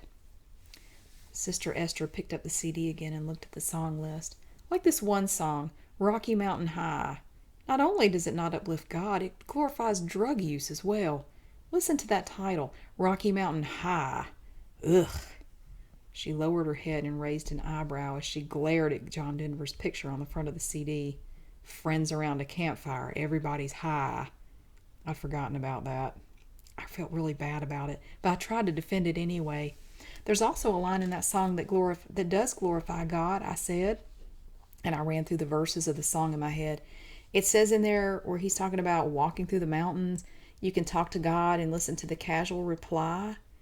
I always feel closer to God when I'm out hiking or fishing or doing anything outside. That song just makes me remember those times. Sister Esther didn't look like a John Denver fan, and it wasn't just because she was black. It didn't occur to me how odd it was that the lyrics to Rocky Mountain High came so easily to her mind. She shook her head slowly and laughed. There are two obvious reasons why a true Christian should never listen to that song. The first reason is that, as I've already mentioned, it talks about people getting high, like that's a good thing. And then secondly, we don't have the ability to hear God speaking directly to us.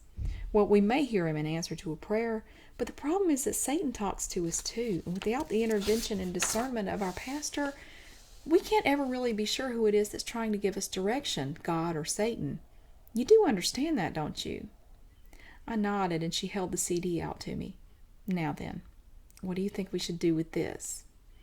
I took it from her and removed the CD from the jewel case, snapped it in half, and tossed it into the garbage.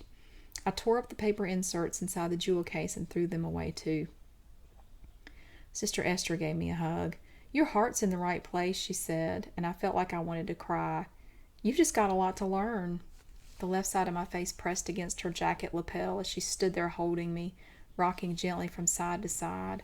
She stroked my hair. We've all been there, Sister Lydia, but you've got to let it go. We all want to help you, but ultimately, it's something you've got to do on your own. She ended the embrace and smoothed out her jacket. I took a step back and brushed a tear off my left cheek. I know you've had a very stressful week, she said. That's part of the reason why I didn't want to say anything to you about that CD. But I guess now is as good a time as any for you to hear it. At least none of the other sisters had to see it when they came over one night for a Bible study, huh? I smiled, feeling a little better.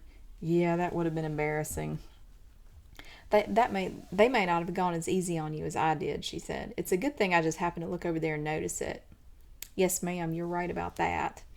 I could see Sister Andra plain as day in my head, lecturing me about the dangers of worldliness and making me memorize 10 Bible verses for my transgression before I went to bed. I suggest you just stick to Pastor Faust's recommended music list from now on and go through the rest of your music to look for more inappropriate things. She looked again at the remaining stack of CDs. It's better to be safe than sorry. What is this? The Carpenters? Roger Miller? No. The Squirrel Nut Zippers. Isn't that the name of a candy? After she left and I was alone again, I did go through those CDs. My cassettes, too. The only ones that made the cut were the ones I'd bought after I'd seen them on Pastor Faust's list. Those other CDs and tapes were ones I honestly thought were harmless. I felt bad for not having gone through my music selection more carefully, but then I remembered how Sister Esther had said it wasn't entirely my fault since I was still so new in the church. She helped me see the error in my thinking. That made me feel better, but as far as I was concerned, I shouldn't have had to be told things like that. Pastor 45. It was nearing sundown as Dean looked out his kitchen window. He saw Warren and Sylvia get into their car and back out of their driveway, and since it was a Tuesday, he knew they were on their way to the steakhouse in Ashboro for dinner. This was the first time in months that they hadn't called to see if he wanted to go. He always had to turn them down. Even if Verna had had a good day, one where she could talk sense to people, by nightfall she usually had taken a downward turn. Something about her Parkinson's disease made this happen. Sometimes she told Dean she was late for school and the teacher would be mad at her, and sometimes she believed the house was on fire, or at least smoldering somewhere. There was no telling what she'd be worried about on any given evening or how long it would last. He heard the clock on the kitchen wall ticking away in the otherwise silent house, and he started to wonder about things. Lydia hadn't sent him a letter, and as far as he knew, she hadn't been in touch with Sylvia or Warren either. He thought about how nice it would be to get to live a new life like Lydia, get to start all over in a new place. He hoped she was doing okay, but it still hurt him that she hadn't called or written. Dean walked out to the mailbox, and he stood by the side of the road for a while, looking at the gravel and dirt and trees that stretched out before him on either side. He glanced back at the little white house, dark inside and seeming to wilt a little around the porch eaves. No one noticed that Dean was missing until 6 o'clock the next morning, when Verna's nurse drove up and found his front door standing wide open. Chapter 46. July 4th, 1997. I got up early that morning and scavenged in the kitchen for a quick bite to eat, knowing I had to be over at Sister Andrew's house by 8. We were going downtown in Dalton to watch the parade, and we had to meet up with the other single ladies at the church by 8:30. I had to get dressed, too, and I pawed through some of the clothes in my closet while I nibbled on a cold bagel. It was going to be another scorcher of a day. I'd hoped it wouldn't be as hot in Indiana as it was in North Carolina in July, but I must have brought all that heat and humidity with me when I moved there. The weatherman on Channel 6 announced happily when I turned on the TV that the highs for the day would reach the mid-90s, with the humidity to match. More than anything, I wanted to put on a tank top and shorts. We'd be spending the better part of the day outside, and I knew that wearing appropriate clothing meant sweating half to death. But I had no choice.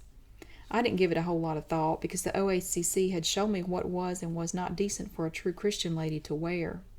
Your appearance says as much to the outside world as your values, your behavior, and the things you say.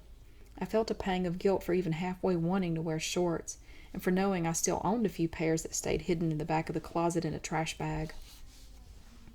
Drew was still in her bathrobe when I got there, and she didn't look to be in a big hurry to get anywhere.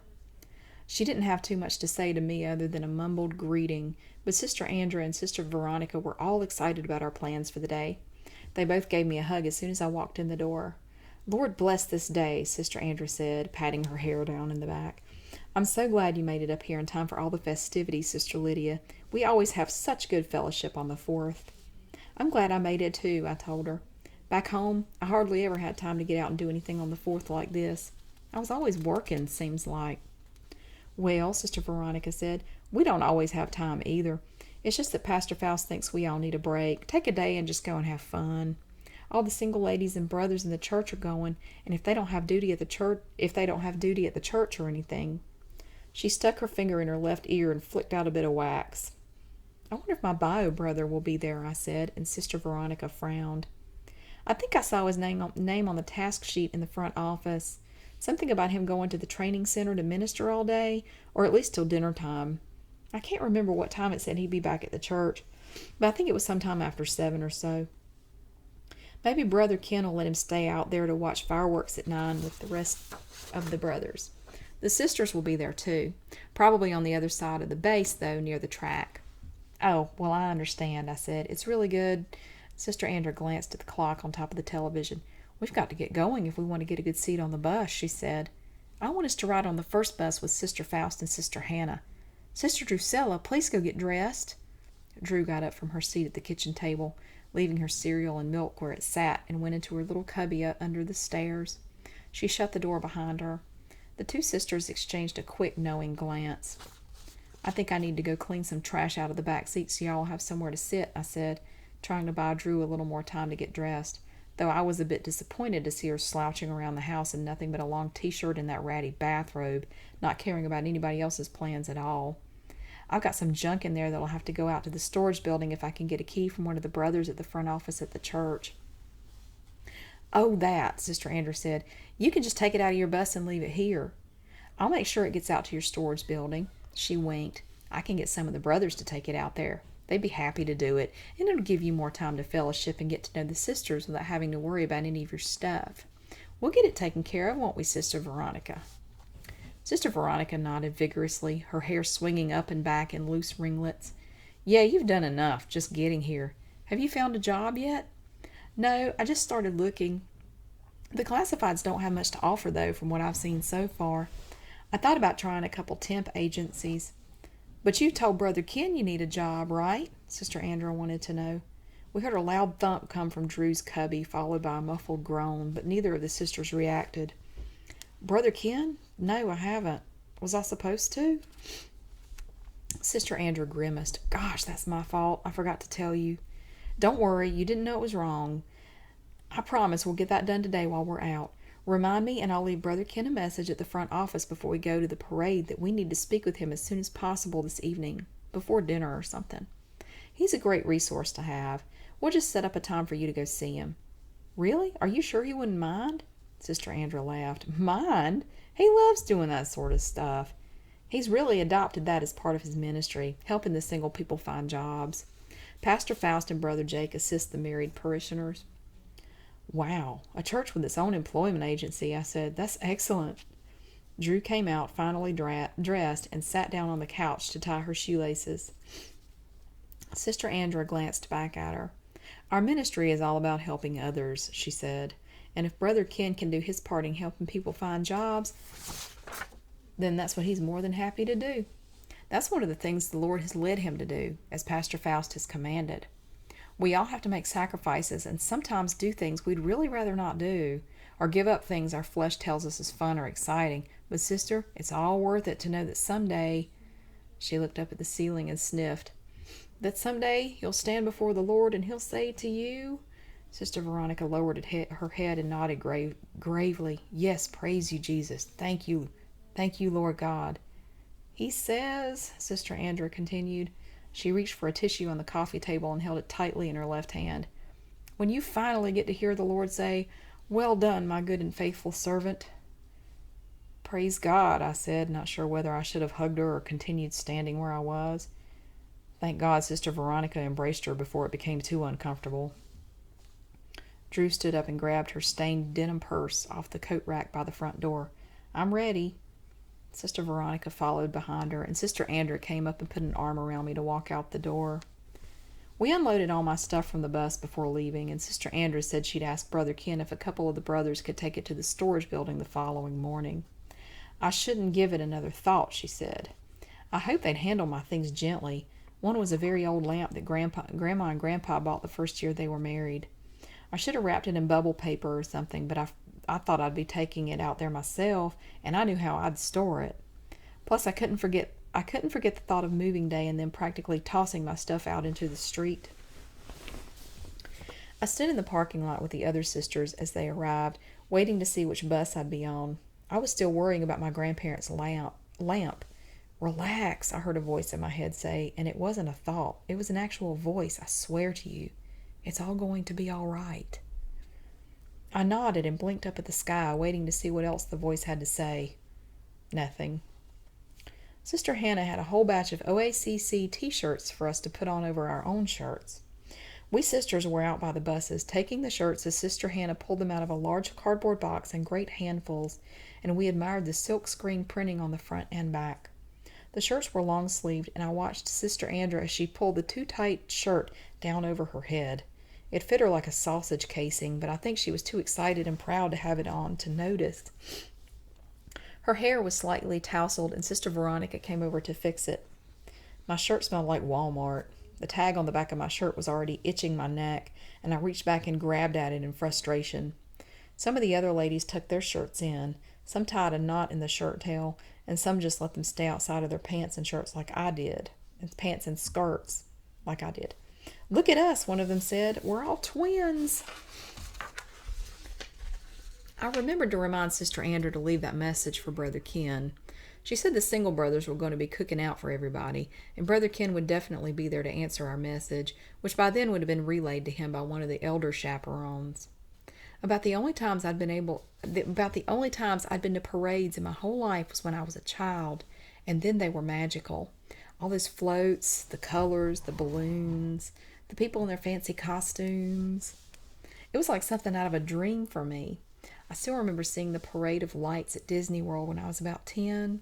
It was spectacular, the stuff of fairy tales, but I had no interest in it after I got a little older. Standing in the hot sun and frying just wasn't worth it to see Montgomery County's fire trucks, beauty queens, and assorted school bands inching down Main Street in all their shining glory every 4th of July and Christmas. I stopped going altogether when they were no longer allowed to throw out candy. If there's no hope of candy, what's the point at all? But Sister Andra, in her 2 shirts that were already damp in places with sweat, was thrilled to be out there on the sidewalk in Dalton that morning. One thing about a ministry as large as the Dalton Fisher OACC is that the single people don't often get a chance to congregate the way we did that morning. Pastor Faust paired us off in fellowship groups, and at the most, you had 15 or 20 people in your particular group. If Pastor Faust felt it was warranted, you could request to change to a different group. That only happened occasionally, as Pastor Faust felt there were no problems and the single people couldn't work out among themselves if they tried hard enough. Sister Andra, Sister Veronica, Drusilla, and I were all in Group G. I was impressed to see all those women, my sisters in the faith, wearing our OACC t-shirts. It looked like a uniform, and all the ladies were wearing dark pants and skirts. It was obvious they'd done it on purpose, but I didn't know ahead of time there would be a dress code of sorts for attending the parade. I just got lucky and happened to have on navy blue pants myself. I remember it well because it was the first time I'd ever worn pants to the church, and just standing in the parking lot in anything other than a dress felt very odd. It was downright uncomfortable, almost unnatural. I noticed others along the sidewalks and in the grass staring at our group, and it made me proud. Some even pointed at us, and I imagine they must be thinking about how wonderful it was to have such a godly group of women in their town. What a testimony we are, I thought. The single sisters and brothers had designated spots on their parade route, and we sisters were the first ones to see the OACC float as it rounded the corner by the drug store. A large banner emblazoned with the words Community Unity was tied across the front. The float was like most, a large, self-propelled rolling platform. On that platform were people of all races and colors, waving to the crowd and wearing the same long-sleeved OACC t-shirts. Pastor Faust was seated on a large throne-like chair at the top of an elevated section of the float, and the chair had been painted a shiny gold color. Brother Eduardo was sitting on one of the chair's arms, and Pastor Faust had his arm around his waist as they waved to the crowd. All the sisters and brothers cheered as they passed, and we watched them until they were out of sight, ignoring the other floats and people around us who were trying to push their way into our group to get a better view. Brother Stewart designed our float, Sister Andra said to me after it had passed, and she was just beaming. Isn't it awesome? It really is, I told her. What do you make it out of? I don't know. One of our old activity buses, I guess. Some of the other single brothers helped. They've been working on it since, I'd say about Easter. Somewhere around then, yeah. Brother Stewart was driving it, but you couldn't see him.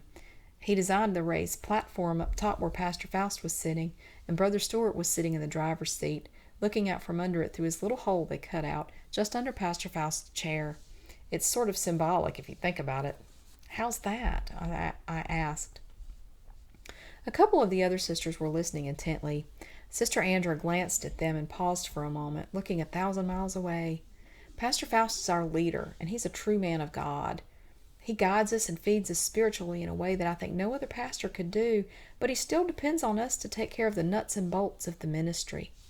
Brother Stewart's down there driving that float that him and the other brothers put together, supporting Pastor Faust and allowing him to minister to all these lost souls. She gestured to the crowds up and down the street and then smiled. I don't know where I'd be if he hadn't saved me. Hanging out on the streets, maybe, or worse. I'd probably be dead or in jail or something. It scares me to think about what would have happened if I'd stayed out there in the world. Amen, one of the sisters said.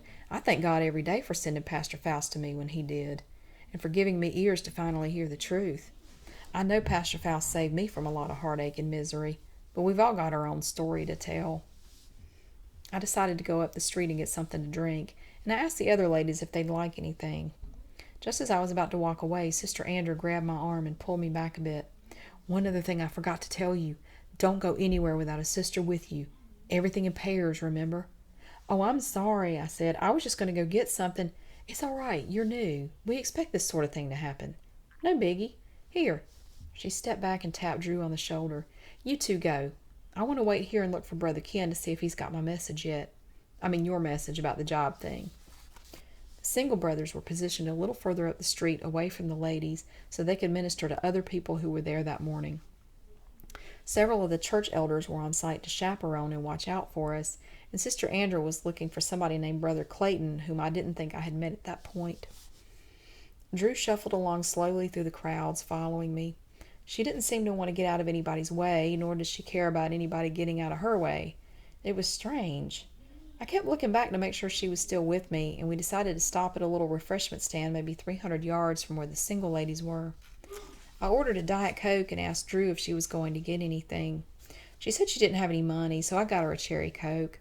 She smiled and said something so quiet that I didn't hear her, but I'm pretty sure it was a word of thanks. We stood by the refreshment stand for a minute, enjoying our beverages. "So where are you from?" I asked her. I couldn't think of anything else to ask. "Pennsylvania," she said. "I grew up there."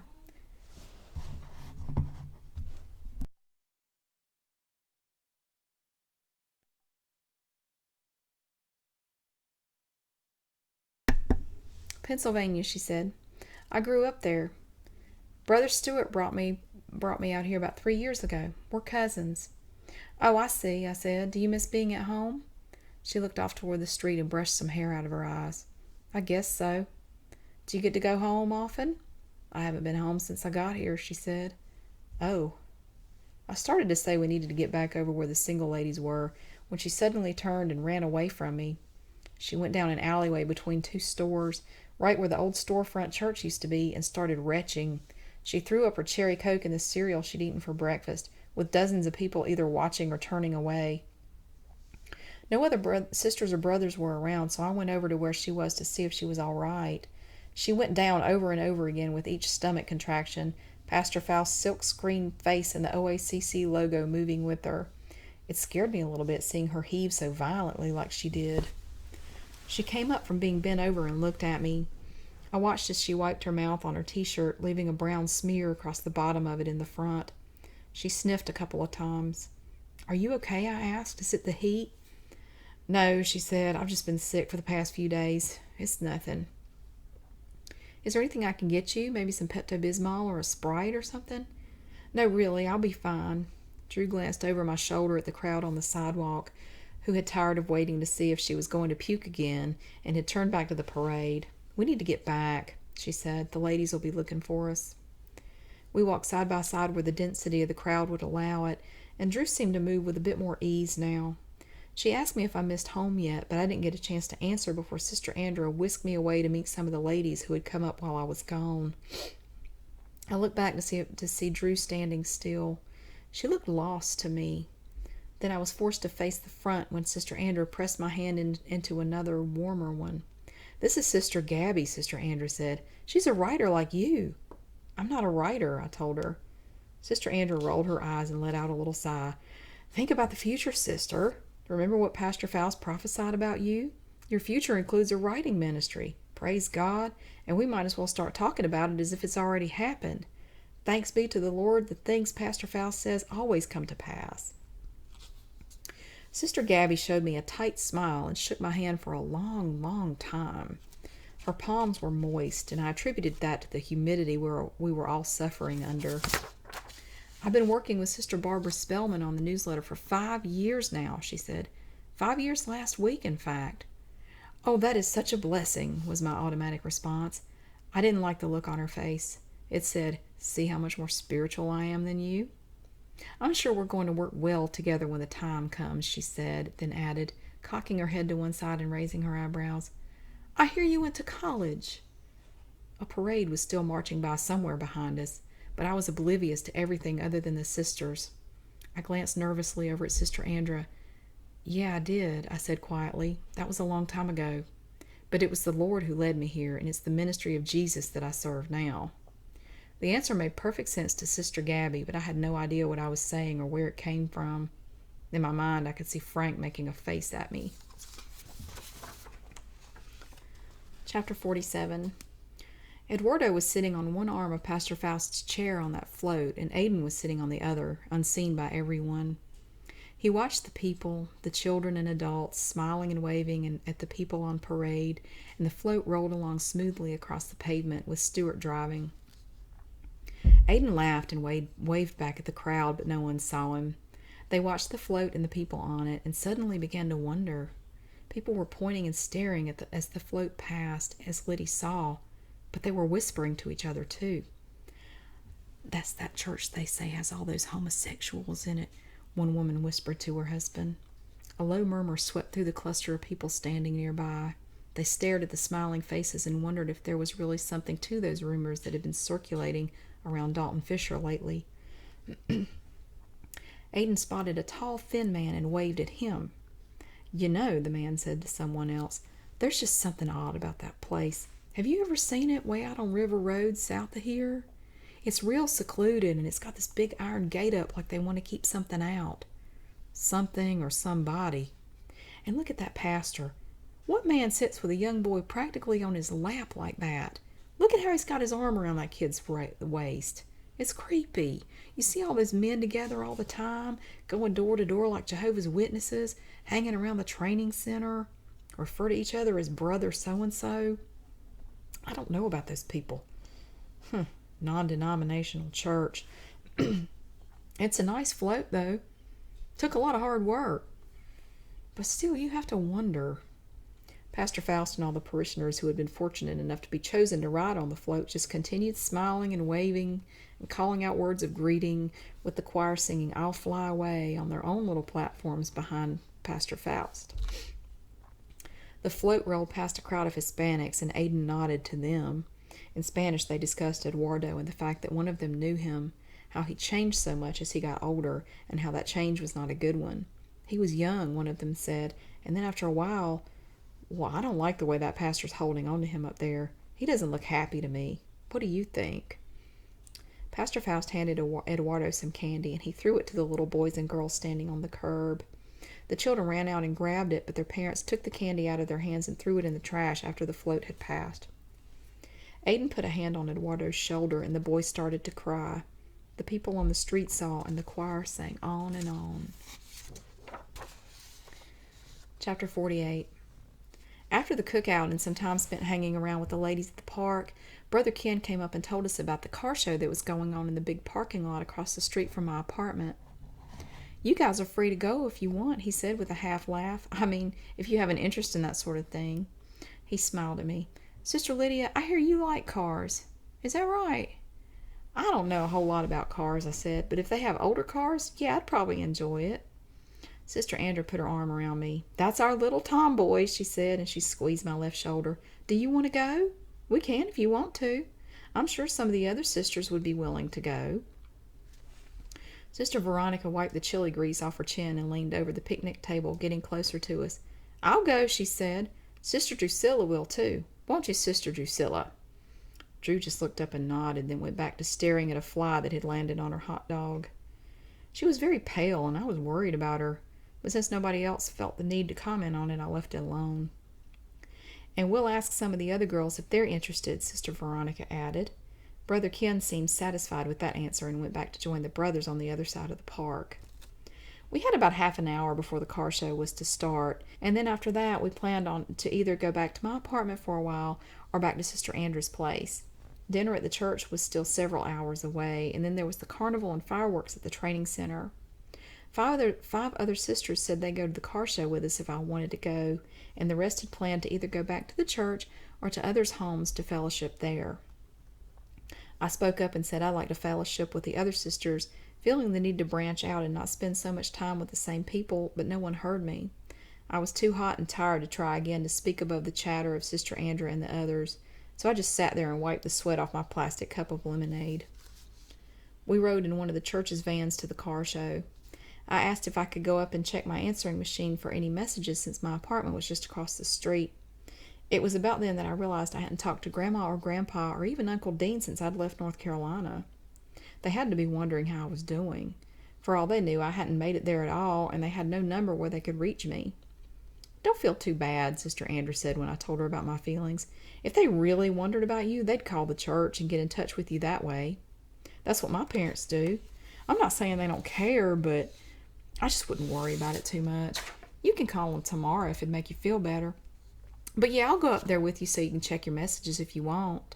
Sister Veronica and Sister Drusilla can stay with the others while we're gone. We won't be up there long, will we?" "No, I don't think so. Just a minute." "Oh, that's okay then," she said. "Come on." She waited in the living room while I checked the answering machine. No messages. Just as I was about to walk back over to where Sister Andrew was, the phone rang. It was Grandma. "Liddy, where on earth have you been?" she said. "In Indiana," I told her. "Why? Where have you been?" "Right here waiting for you to call." "How'd you get my number?" I asked her. I heard a sharp intake of breath on the other end of the line. "Grandma, are you okay? What's the matter?" I'm sorry I haven't had time to call. I've been really busy, but that's no excuse. Please don't be. That's not it, she said. I have something to tell you. Well, what is it? First of all, she said, I love you. Grandpa and me, you do know that, don't you? Of course I do. A knot formed in my stomach, and I took a few steps back into the doorway of the bathroom. I wondered if Sister Andrew could hear me from where she was.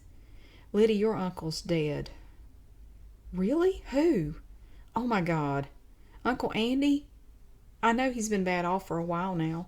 What is it, the past year or so? I'm so sorry to hear it, but it doesn't surprise me. No, Liddy, it's not Andy. It's Dean. I felt nothing. I just saw him, I said. It was just the other day.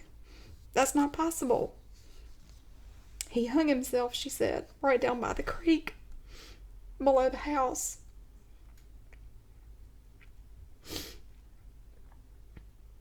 She wasn't just telling me my uncle was dead. She was telling me that she'd lost her last child.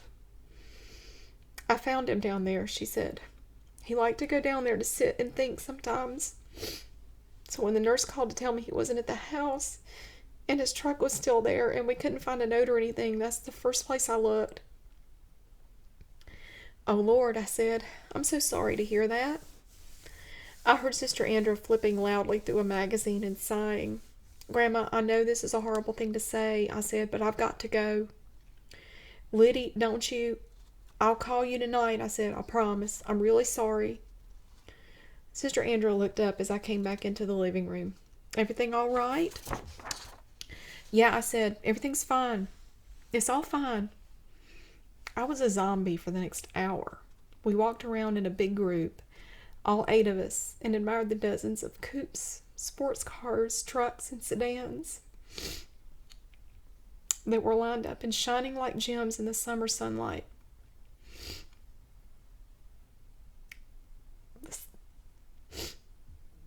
The sisters seemed to be enjoying the show, and they spent a lot of time talking to the car's owners and telling them about the OACC. It was hard to tell whether they were really interested in seeing the cars or if this was just another opportunity to minister and nothing else. I don't know any of the sisters' interests outside of the ministry, but I didn't give it too much thought. I wasn't thinking about anything. Sister Veronica came up and tapped me on the shoulder. What's up? You look awfully tired. But then I guess you haven't really recovered from your trip up, huh? I couldn't imagine driving that far, especially in that gigantic van you came up here in, and pulling the bus behind you. Sheesh, that had to be rough. Yeah, it was, I mumbled. Then I remember standing next to a powder blue car. It was a 4-door something or other. The make and model have escaped my mind. I was standing there, maybe a foot away from the car, and the owner approached me. She snapped at me. She told me to stop leaning on her car because it would scratch the paint. And I apologized even though I hadn't touched her stupid car. My grandma didn't raise a fool. I knew better than to lean on a car, but I still apologized. The woman walked back around to the front of the car where she had been talking to several other people. I was so mad at myself for apologizing for something I didn't do, and I started to cry. It came out of nowhere, and no matter what I tried to think about, I couldn't stop. Sister Veronica and Sister Andrew immediately came up to me and put their arms around me. They asked me over and over again what was wrong, but at that point I was crying so hard I couldn't talk. They walked me across the street and back up to my apartment, and we sat down on the couch. I just cried and cried. We left the front door open. The next time I looked up, all the sisters who had gone to the car show were in my apartment, surrounding me. 2 of them knelt on the floor at my feet. 3 were sitting on the couch, and a couple of them were standing directly in front of me, and they would not shut up. Sister Esther from downstairs came running up, and she sat down next to me when Sister Andrew got up. She put my head in her lap and started stroking my hair, and I still couldn't stop crying. I felt like I was choking, or maybe drowning, as I sat there and let everything happen. Then all of a sudden it got really quiet. The women all stopped talking. Sister Esther's hand on my head stayed still. I opened my eyes and looked up, and Pastor Faust was standing in the doorway. The sisters who were standing immediately moved aside as Pastor Faust came over to kneel at my feet. He took my head in his hands and looked deep in my eyes. Sister Lydia, he whispered, "What's the matter, dear?" There was this. It's okay, he said. Just take a minute to calm down and then you can tell me. Is it personal? Would you like to talk to me alone? The sisters made a move toward the door, but I shook my head and managed to say, "It's all right." "God bless you, sister," Pastor Faust said. "I know this has been so hard on you, leaving your home behind. Everything that was familiar. But you know what? God's really going to bless you for that big step out in faith. Lord love you, dear. I know by the grace of God, everything happens for a reason. And all this pain you're feeling will come back tenfold in the form of a rich rewards up in heaven." I took a couple deep breaths to stall. At that time, I really didn't know what I could be crying about. It's as if the phone call from Grandma had never happened. Then it came back to me, bringing with it a new wave of sadness and tears. "Sisters," Pastor Faust said, looking up, "would you leave us, please? Y'all can go back down to the car show. I've got it covered here." The women slowly exited the room, and Sister Esther closed the door behind her. She was the last one to leave. "Okay then," Pastor Faust said, sitting down beside me on the couch. He held onto my left hand and stroked it. "Do you think you could tell me now what it is that's got you so upset?" I stared hard at the far wall of the room and tried to focus on the pain, but that made me want to cry even more. I wanted to answer Pastor Faust's question, but I couldn't bring myself to say it out loud. "It's okay," he said. "You don't have to talk now. I already know about Uncle Dean." He paused and waited to see if I wanted to respond, but I still couldn't. "It's a shame when these things happen," he said. "We had this big old creek near my house when I was growing up that looked a lot like the one where your uncle, where he did what he did, and I used to play down there at that creek. God bless you, Sister Lydia. I know how much you're hurting now." I laid my head down in his lap and just sobbed. Pastor Faust brushed my hair out of my face and continued, "But sister, you have to realize the facts of this situation. Shoot, maybe you already realize them, and that's why you're so upset right now. I don't claim to know everything. You don't have the money for a plane ticket home for the funeral, and I know it sounds harsh, but the funeral's this Wednesday night, and that's the night when we have service. We really don't like for people to miss service. I don't like it. Lord knows I've missed a lot of family reunions and funerals to be here over the years, and I expect the same from my parishioners. It's not that I want people to totally shun their families, but sister, you have to remember your priorities." Pastor Faust straightened out the collar of my blouse. "I want you to know I know that you loved your uncle. There's nothing wrong with that. But you're right where the Lord wants you to be now, and you can't turn your back on what he wants for you." All I could do was nod. I wasn't sure where this conversation was going. "Would you like it if I didn't show up for service because I had somewhere else I'd rather be?" he asked me. "No, sir." "As I said, there's not a thing in the world wrong with loving your family," he said, "but you've chosen to follow the Lord, and well, you've been trying to minister to them, haven't you? I mean, for the 2 years before you moved here. You shared what you've learned with them, right?" I sat back up. "Yes, sir, I have, but they don't want to listen. They're polite enough and act like they want to hear what I have to say, but I can tell they're not really interested. When people turn away from the truth," he said, "their lives fall apart. I'm not saying that's necessarily what happened to your uncle, but I'd bet that had a lot to do with it." He took a deep breath. "Sister, we have to let the dead bury the dead. That's the reality of your situation right now. Do you understand? They don't follow the truth, and we do. I'm not saying that makes us superior. Well, it really does in a way, but the fact is that we simply made better choices than your uncle and grandparents. Don't feel bad.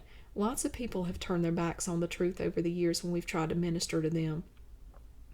It's always sad when it happens, but not everybody is willing to or able to accept the gifts that the Lord has to offer, what we offer here in this church. I realized just then that I never sent Uncle Dean that letter I swore I'd get in the mail as soon as I got there. This is your family now, Pastor Faust said. Me, the church, your sisters in the faith, the brothers. We love you and we'll look out for you. Do you believe that? Yes, sir, I said.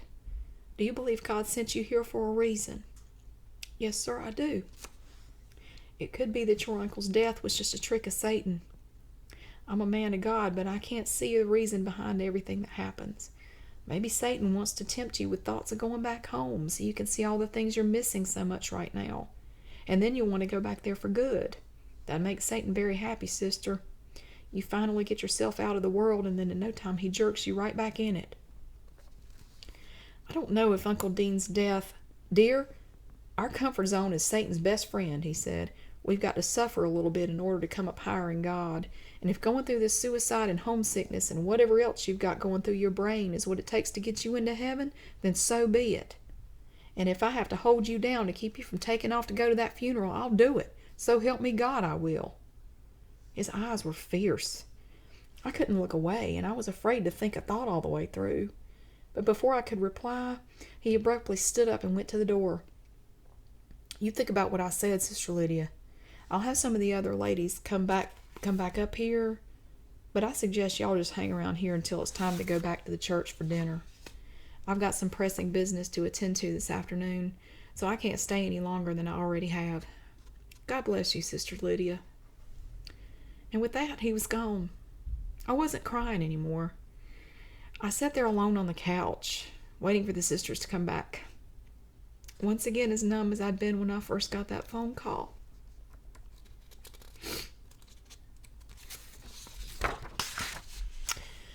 Okay, and this brings us to part 2. This is part 2 of the story. And if you're interested, I have a word count here. I have no idea why. 155,409. And that's for part 2. When I formatted this, for some reason, I have the word count for all. There are 3 parts, and I have a word count for each one. I don't know why. Okay. Chapter 49.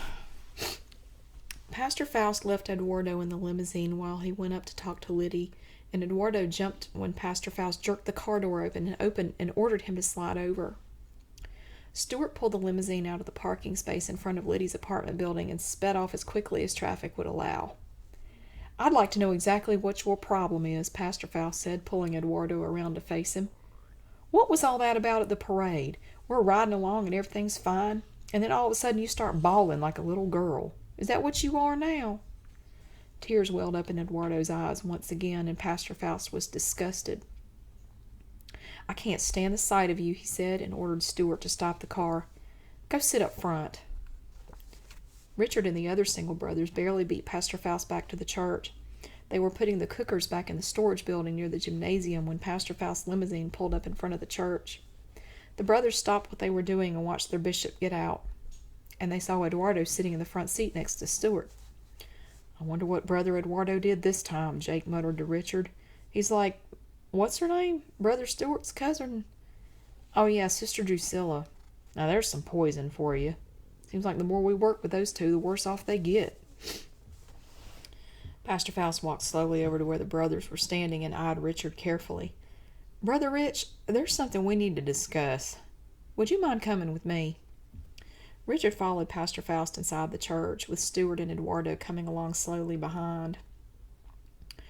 Once upstairs, Richard sat down in the chair across from Pastor Faust's desk and tried to look relaxed. Pastor Faust shuffled through some papers and letters on his desk. I have something to tell you, he said, suddenly looking up. It's not good. Sister Lydia already knows, and she's not taking it too well. What is it? Richard asked. Your uncle died yesterday. My uncle? Which one? I've got Dean Roberts. He committed suicide down behind your grandparents' house. Richard's expression barely changed. I hate to hear that. Then he shrugged. I guess those things happen out there in the world. Pastor Faust nodded. It amazes me how people in the world deal with things like this. I mean, people who don't have what we have here. How do they make sense out of something like that? What did Sister Lydia say when you told her, he asked. She was in shock. Well, I wasn't the one who told her. I guess your grandma called her and told her about it. That's what Sister Andrews said she thought happened anyway. But she already knew when I stopped by to see her this afternoon. Did she ask if I knew? Richard asked. I think she was too caught up in her own grief to think about you. She thinks it's her fault he did it. I don't even have to be anointed to know that. I could see it in her eyes. She's really not capable of rational thought right now. Yeah, Richard said. Yes, sir. The sisters will be a comfort to her. Pastor Faust paused. Are you okay? I'm fine, sir, really. I mean, it's always a shock to hear about things like this, but everything happens for a reason, so there's really nothing to get upset about. Only if we know to keep our eyes on him, Pastor Faust said. I'll pray for your family. Thank you, sir. Of course, I can't let you take off to go to the funeral. Lydia and the other single sisters were invited to dine at the church since it was a holiday, and Ken expressed his approval at the number of Navy ladies that had been invited and came to eat with them. He congratulated Gabby, who was head of the Ladies' Auxiliary New Member Committee, for the aggressive training center membership drive that was an apparent success. You came close to beating the single brothers' numbers for visitors last month, he said. You do a good job of showing just how much you ladies can do when you try. I appreciate you, sister. Thank you, sir. Pastor Faust called her eye, winked, and gave her the thumbs up. She could barely finish her third helping of barbecued spare ribs, she was so happy. After Ken left their table, Gabby looked around at the women sitting nearby. God is so good, she sighed. The others smiled and nodded in agreement. I know how you must be feeling right now, Gabby said to Liddy, smiling sympathetically at her. You probably wonder how you'll ever get to the point I'm at right now. You're so new to the ministry, and God bless you for coming, but I bet you're feeling awfully inadequate. Actually, I feel good about things, Liddy said. It's a lot like when I first went off to college, and I felt so out of sorts for the first month or two. But then after a while, I felt better. What I mean is, Gabby said, how are things in general? College isn't like the ministry. Do you feel at home here yet? How long have you been here? About 4 days, Liddy told her. I've unpacked almost everything already. Well, things that aren't in storage. I just love that country accent. Listen to her. Say y'all for us. It's a southern accent, Liddy said. There's a difference. Ah, Dalton Fisher must be a big change from living down south. Or have you not been here long enough to tell? It's probably a lot more fast-paced than what you're used to.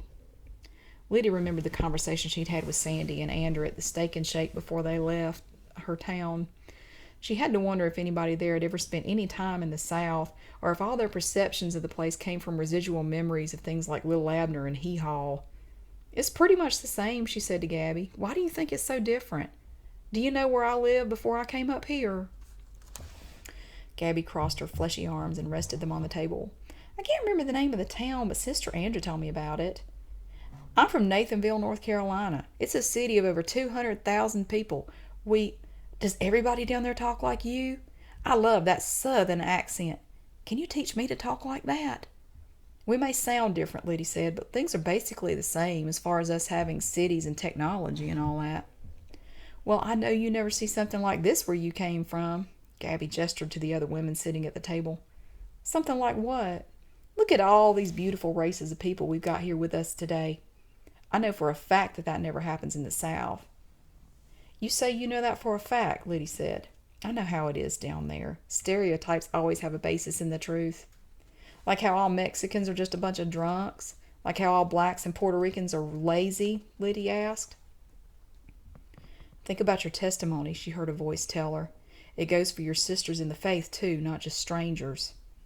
I doubt it happens too often up here either, Liddy said. Different races spending time together, I mean. Not outside of the church, it doesn't. Indiana's more lily white than North Carolina ever thought of being from what I've seen. Andrew broke in desperately. But that's the beauty of what God has revealed to us in the open arms. As the true children of God, we have to look past those ridiculous color lines and see the person inside. I think that's what Sister Gabby meant. No, it wasn't, Gabby said. But Sister Lydia, I do admire the courage it must have taken you to come here all by yourself. I don't know if I could have done it. What did you do out in the world before you moved here? Something exciting, I'll bet. I worked at a daycare center, Lydia mumbled. Where? At a daycare center. I changed diapers and cleaned up vomit for a living.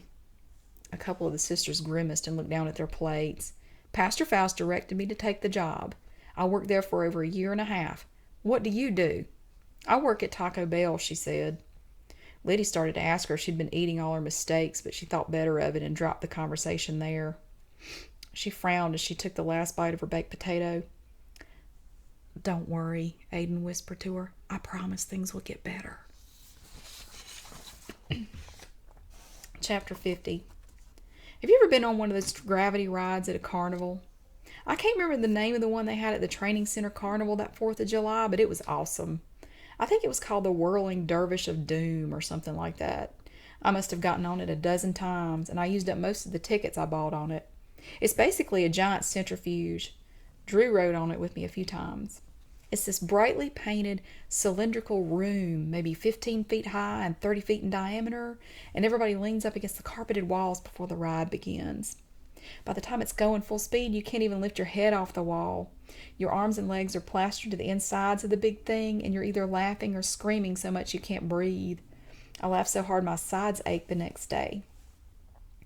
Me and some friends were at this country fair while I was still in Pennsylvania, Drew said, and they had one of these rides there. This one's cool, but I like the other one better. The sun had gone down and the fireworks were scheduled to start soon. Drew checked her watch. Where's everybody else? She asked me. Several of the other single ladies agreed to ride the gravity wheel with me, and they did, but by this time they had all moved on to other things. About 5 of them had mentioned something about going to minister to the people waiting in line for the roller coaster, since that had consistently been the longest line for any ride at the carnival that evening. We'll find them, I said. Come on the ride with me one more time first. This was the last ride of the night for us. Drew and I stood beside each other and giggled as the room started to turn.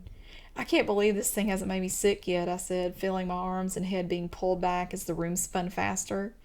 Tilt-a-whirls make me puke my guts out. Let's not talk about that, Drew shouted over the roar of the machine. I'm going to ralph all over the place as soon as we get out of here. A string of red and yellow lights over our heads came on and flashed, alternating with the blue and green lights that ran up and down the walls. Even my hair was paralyzed. I strained to turn my head to the left so I could see Drew, and she was laughing. It was the first time I'd ever seen her do that and mean it. The happiness faded from her face as the ride began to slow down. She staggered out and immediately threw up in a bright green trash barrel nearby. We found most of the other single ladies in our designated spot to watch the fireworks about 10 minutes later. Sister Andrew was sharing her cotton candy with Sister Gabby, and I stood back in the shadows of the palm reader's tent to listen to their conversation. Drew hung back with me, apparently not too eager to go mingle with the other sisters just yet. It's been an odd day, we heard Sister Andrew saying. Am I just paranoid, or have you noticed it too? Sister Gabby nodded. It's been a very odd day. I've tried to talk to several people, but as soon as I tell them I'm from the open arms, they get away from me as fast as they can. Sister Andrew sighed and looked around. If she saw me, she didn't acknowledge it. But you know, she said, not everybody's ready for the truth. Too much worldliness gets in the way. I heard Drew let out a short, aspirated laugh. Here we go, she said. What? I asked. She nodded in Sister Andrew's direction. Just listen. Sister Andrew glanced around at some of the other ladies who were all gathered in clusters and discussing other things. We're not the only ones that have noticed it, she said. It's not like last year at all. The same thing happened at the parade today, too. But this too shall pass, thanks be to the Lord. I just wish everybody had a heart open enough to hear the truth and understand, Sister Gabby said. Now they're going to talk about Pastor Faust, Drew whispered, and she nudged me. Right on cue, Sister Andrew said. I still remember the day Pastor Faust approached me on Main Street in Dalton. Sister Gabby nodded and murmured something in agreement. Yes, Lord, I was 10 years old and on my way to the grocery store to get my dad some cigarettes. Pastor Faust stopped me from going in and buying those nasty things, and then he pulled out his Bible and shared the truth about baptism in Jesus' name with me right there on the sidewalk in front of that store. I pray that one day everybody will be able to stop and listen when a brother or sister ministers to them. It always comes back to that, Drew said. It doesn't matter what they're talking about either. It could be taxes, car trouble, shoot, the friggin' price of tea in China, and before long, They'll show how it's all related to the daggone OACC. Maybe people just don't feel like getting preached at when they're at the carnival trying to have fun. I felt the sudden need to get away from her, but I couldn't move. It was the gravity wheel all over again. The first fireworks went up and blazed color and light across the sky. Almost every head turned west and skyward to admire it, but Sister Andrew looked in my direction and saw Drew and me bathed in the ambient light for a moment. "There you are!" she shrieked. Drew and I moved toward her. "We've been over by that gravity ride," Drew said. "People knew where we were, but they went off to do other things." A red oval of sparkling light exploded overhead. "To do what other things?" Sister Andrew wanted to know. "I guess to minister," Drew said. "And you chose to ride the rides instead?" "Yeah. This isn't all about fun," Andrew said. "We're here to share with people and to fellowship with the other sisters." Drew just sucked her teeth and dug the toe of her shoe into the grass. "I don't blame Sister Lydia," Sister Andrew said, "but you, Sister Drusilla, you've been here long enough to know better." She pulled a fat roll of carnival ride tickets out of her pocket and shoved them in Drew's face. "I got these when we first got here, and I haven't had time to use a single one of them because of my duty to minister. How many tickets do you have left?" Drew said she'd used up before I bought her, and I had to admit I'd used all of mine on the centrifuge. "Sister Drusilla, I ought to report your behavior to Pastor Faust. That's really the appropriate thing to do, but I won't this time." "Yes, Lord," Sister Gabby added, raising an open hand to the sky. "I hate to rebuke you in front of Sister Lydia, but you've been acting weird all day. You know what Pastor Faust said, it's shape up or ship out time." We got to watch the fireworks grand finale. I just stood there the whole time feeling like a moron, not sure whether or not casually walking away or even looking up at the fireworks would get me chewed out. It was a horribly uncomfortable situation. I dropped Sister Andrea, Sister Veronica, and Drew off at their place before finally heading home around midnight that night. We had all gone back to the church after leaving the Navy base for a prayer meeting that went on for about an hour, and then Pastor Faust preached for a little while. I managed to make it back to the apartment. Just as I was about to go lie down on the couch to get some much-needed sleep, I saw a picture of Uncle Dean on top of the radio. I remember when Grandpa took that picture. It was at a barbecue he went to on the 4th of July several years earlier. "What a coincidence," I whispered as I picked it up. Uncle Dean was holding a can of Pepsi in his hand and smiling for the camera. He always seemed so happy in all my years and all the old pictures I'd ever seen of him. He never had a harsh word for anybody. To this day, whenever I think of Uncle Dean, that one picture still comes to mind. At that moment, I felt an intense need to find a picture of Grandma and Grandpa. I dug through a box of stuff on the kitchen floor until I found one of my old photo albums. And on the first page is a picture of both of them. It was taken out at Baden Lake about 5 summers earlier when we went out on a boat that somebody in their church owned. Uncle Dean was there too, and I found a picture of him on that day further back in the album. I pulled the Baden Lake pictures out and sat on the kitchen floor staring at them. I looked at their eyes, the happy expression on their faces. "It makes no sense," I heard myself say. "It just doesn't make any sense, Uncle Dean." I looked at his 4th of July picture again. The pain resurfaced, and I tried to let it out, but no words or tears would come.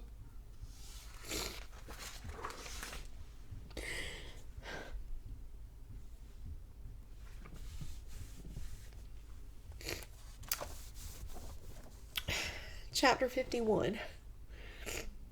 "Brother Rich, please report to Pastor Faust's office." Richard looked up from his desk to the intercom and sighed.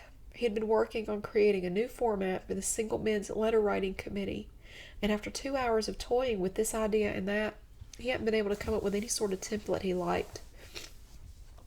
He certainly hadn't created anything worthy of Pastor Faust's approval. The intercom repeated the request for Richard to go to Pastor Faust's office as he approached the elevator. Pastor Faust was waiting for him in the doorway of his office.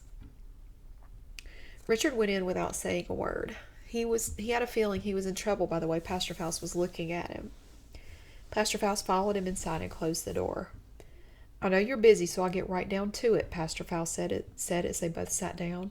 People think it's mighty peculiar that you've avoided your sister like the plague ever since she got here. Richard fidgeted in his seat. I haven't been avoiding her on purpose. I'm sorry if people have taken it that way. You should go pay her a visit. Let her know everything's okay and that you're glad she's finally here. Made it in one piece, blah, blah, blah. All that warm, fuzzy kind of stuff. When should I do that, sir? Richard asked. I've got some work out at the Navy base to finish up, but...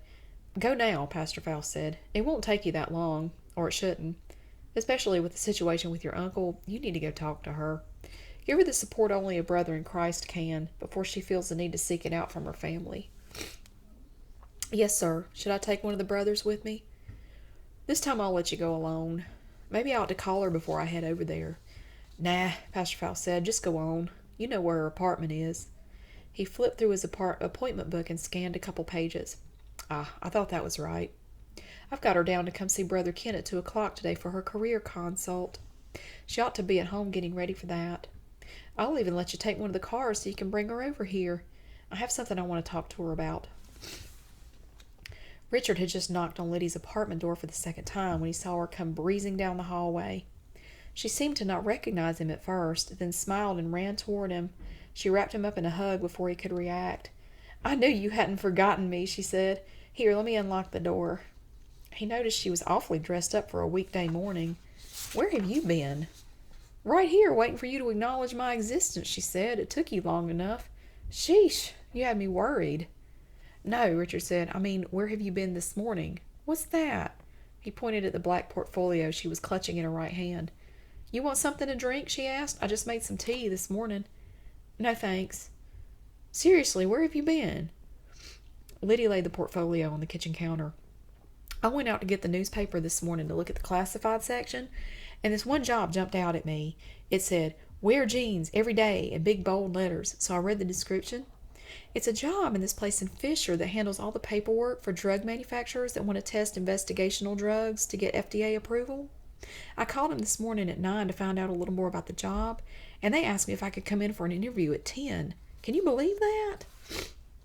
That's really something, Richard said, but don't you have an appointment with Brother Ken about your work at 2 today? If I get the job, I'll start out at $30,000 a year. Lydia, Richard said, what about your appointment? I'll still go, she said. Maybe he's got something even better, but you'd have to look long and hard to beat $30,000 a year for just pushing paper around. Richard sighed.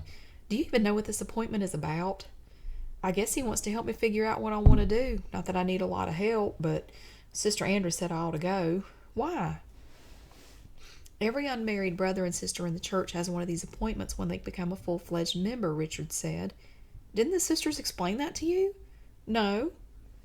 Brother Ken's going to help you with a job, and I guess you didn't know this when you went on that interview, but it's important that brothers and sisters in the ministry take jobs that uplift Christ and complement their Christian walk. I don't know that Pastor Faust or Brother Ken would consider a job working for drug manufacturers to be an appropriate choice for you. How am I supposed to know all these things, she asked. Everybody just keeps on assuming I know all this stuff. Or I guess that's what they're doing, and they don't tell me until I've already screwed up. Good God, I've been here less than a week, and I've messed up so many things I've lost count. They really ought to have a manual or something with all these unwritten, unspoken rules in it.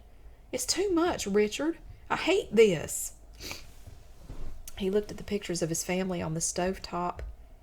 I haven't seen these before, he said as a distraction. When were these taken?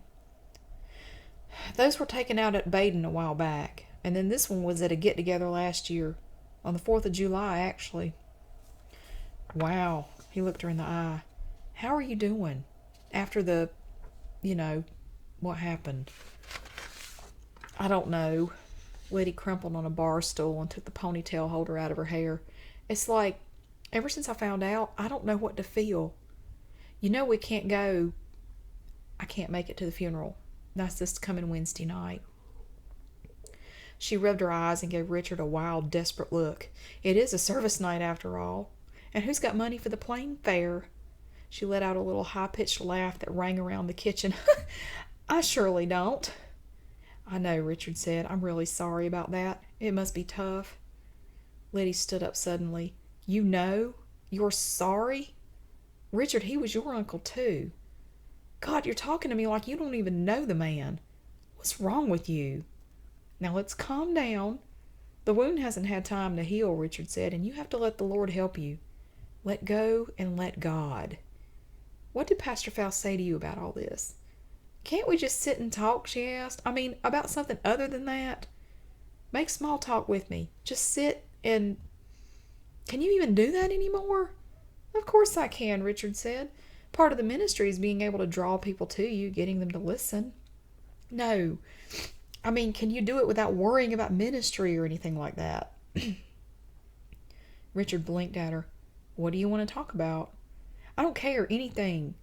The last time I remember us just sitting around and talking, I guess it was back when you'd been in the Navy for a while, like around the time you got out of nuke school and you were living up in New York. You remember that?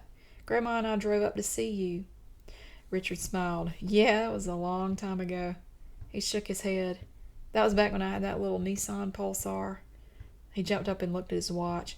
Oh gosh, Liddy, I've got to get back to the church. Now? Oh, come on. I have to go, but Pastor Faust let me take one of the cars so I could bring you back for your appointment with Brother Ken. That way you wouldn't have to drive yourself. How am I supposed to get back home if you do that? Brother Ken will take care of it. I really don't mind driving, she said. I'd feel better, and I wouldn't mind either, Richard said. Why waste your gas? Liddy sighed, grabbed her purse, and went out the door behind her brother.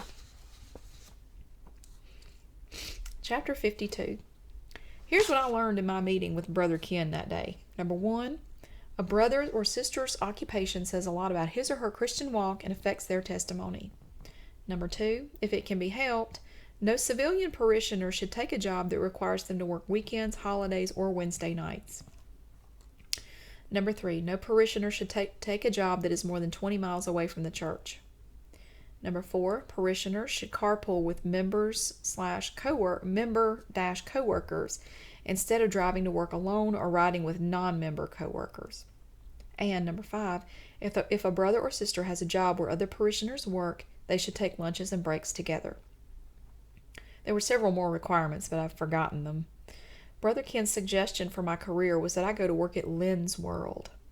He said they had about 12 OACC brothers and sisters working there. It was only a 10-minute drive from the church, and the benefits were great.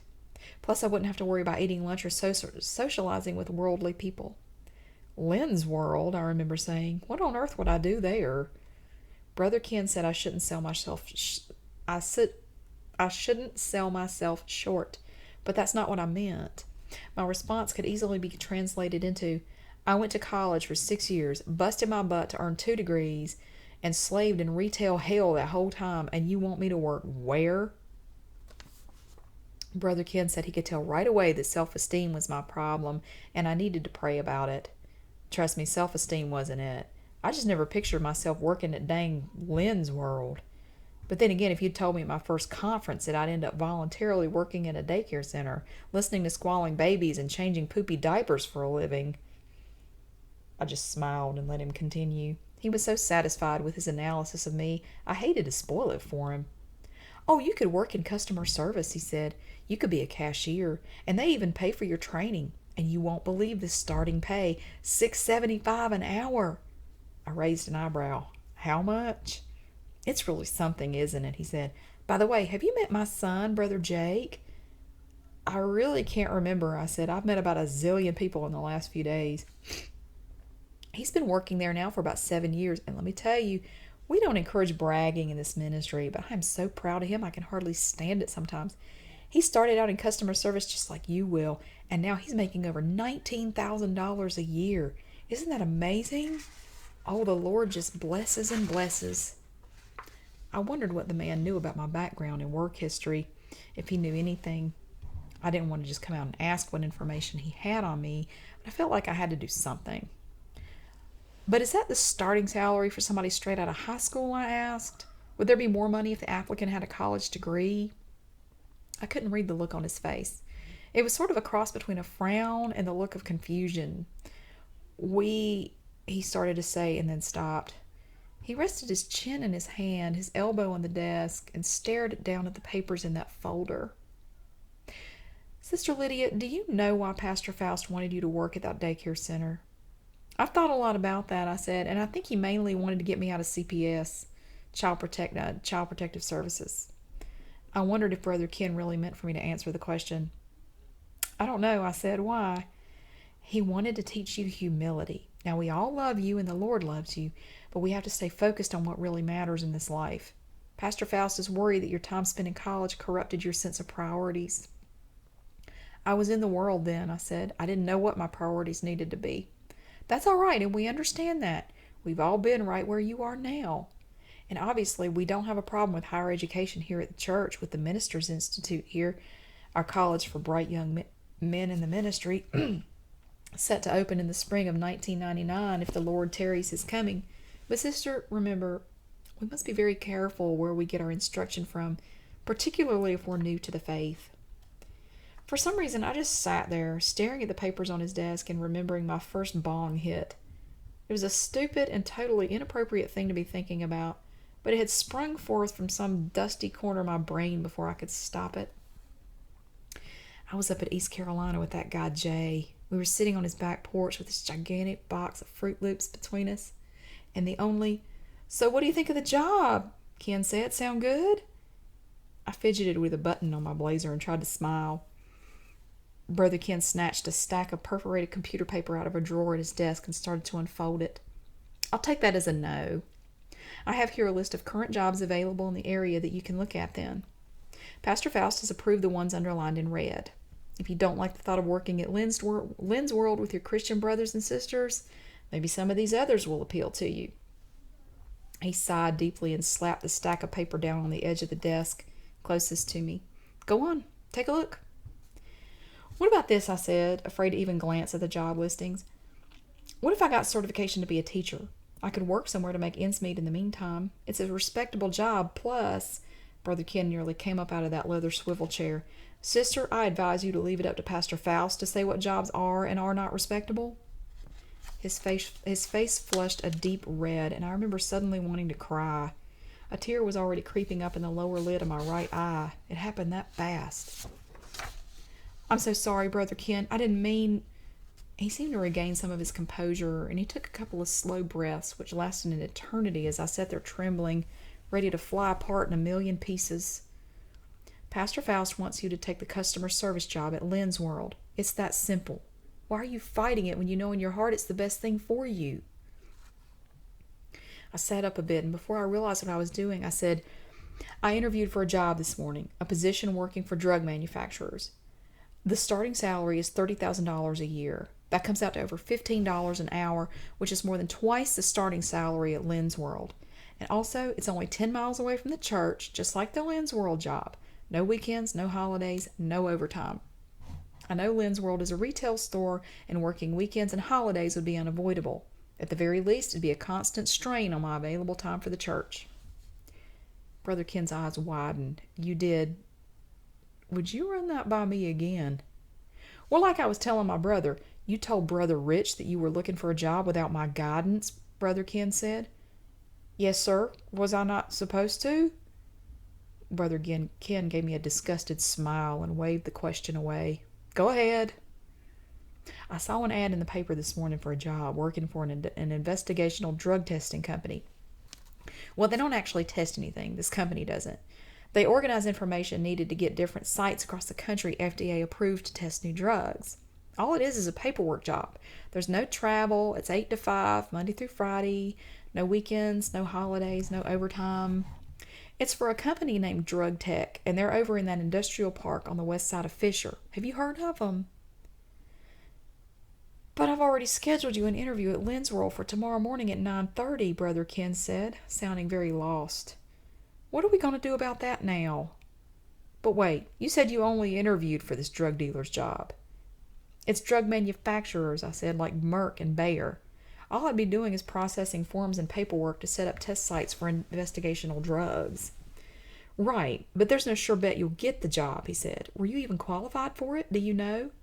"Yes, sir, absolutely. With my two college degrees and background in hospital and retail pharmacy." Uh-huh, he said. "Hold on." He quickly got up and left the room. I sat there for a moment staring at the half-open door he left behind him. Oh, Lydia, I whispered to myself, now you've done it. Chapter 53. How about boys under the hood? No, there is no hood. Sounds racist anyway. Christian cruisers? That's not bad, but I don't think so. Try again. Choppers for Christ. No, too violent sounding. Choppers. Who else? Harley's Angels? God, no. The brothers sat there in silence, trying desperately to think of a name that Carl would find pleasing. Pastor Steele, one of them finally ventured to say. What is it, brother? Who will be allowed to join this fellowship group? Is it any brother in the church? What about those who don't yet have motorcycles but still want to help out in some way? What about the sisters, one of them said just to get laughs. Only the single brothers, Carl said. The married men really don't have the time or money for this. Carl looked around and whispered into the microphone. And as for the ladies, they're always welcome to participate. They're free to come wash the bikes and make us lunch any time they want to, amen? After the laughter, cheers, and applause died down, Carl continued. Of course, if you all want to join, you'll have to be careful where the money comes from. This could very easily become a material, worldly endeavor for some people, and we don't want to give that impression to the rest of the parishioners of the community, do we? No, sir, they all said. About 30 of the single brothers had gathered in the sanctuary for the Saturday morning impromptu meeting. We'll worry about an official name for the club later, Carl said. How many of you have the cash right now that it'd take to buy yourself a motorcycle? Not one of the men raised his hand. Okay, then. How many here today could even put a down payment on one? Say you want to put down $500. How many? No hands went up. Carl frowned and shook his finger at the men. That's why I called you all here this morning. Part of the reason I mentioned my idea of starting a bike group was to introduce you to a new money-saving program I've created with you single brothers in mind. I've thought it through enough and worked out all the kinks, so if it fails, we'll know who to blame. It's called the No Money Plan. Would you be willing to spare me a few minutes of your time to listen to what I've discovered? Yes, sir, all the brothers answered. All right, then. In true Pastor Faustian style, Brother Phil, could you bring out that big dry erase board for me? Thank you. Phil scurried off behind the stage. While we're waiting for Brother Phil to come back, well, first of all, there's something I need to discuss with you before we get on with the other stuff. It's not going to be pleasant for me or for you, but it's essential. I need to fuss a little bit, and then y'all are going to have to do something. Carl began pacing back and forth, holding his microphone. I've been talking to some of you over the past few weeks about your financial situations, and frankly, I don't like what I've been hearing. There's credit card debt in this room, and lots of it. Loans that haven't been paid, purchases that have been made without my permission. We've even had bill collectors call the church looking for a couple of you guys. Now, I'm not your father, and I can't force you to do anything, but you're all here because you know I can see what's best for you, with God's help, that is. Am I right? Yes, sir, they all answered. And like your father, I only punish you when you truly deserve it, and even then I only do it because I love you. I want to see you do right by yourself and by this ministry. He turned around and looked off stage. Brother Phil, you coming along all right back there? The brothers heard a muffled response, but none of them could make out what Phil said. Still got molasses in his britches this morning or something, Carl muttered into the microphone. There's a lot of debt and financial irresponsibility floating around in this room here today. Now I want all the brothers with credit card debt or any other kind of debt to stand up.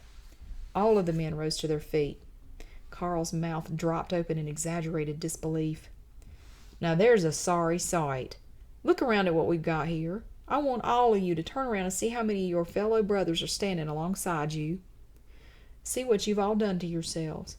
Are you starting to understand why this was so urgent now?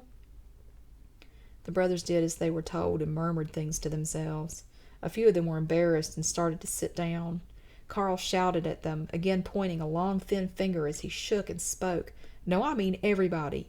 You stand there like I told you to. They all stood for several minutes of silence.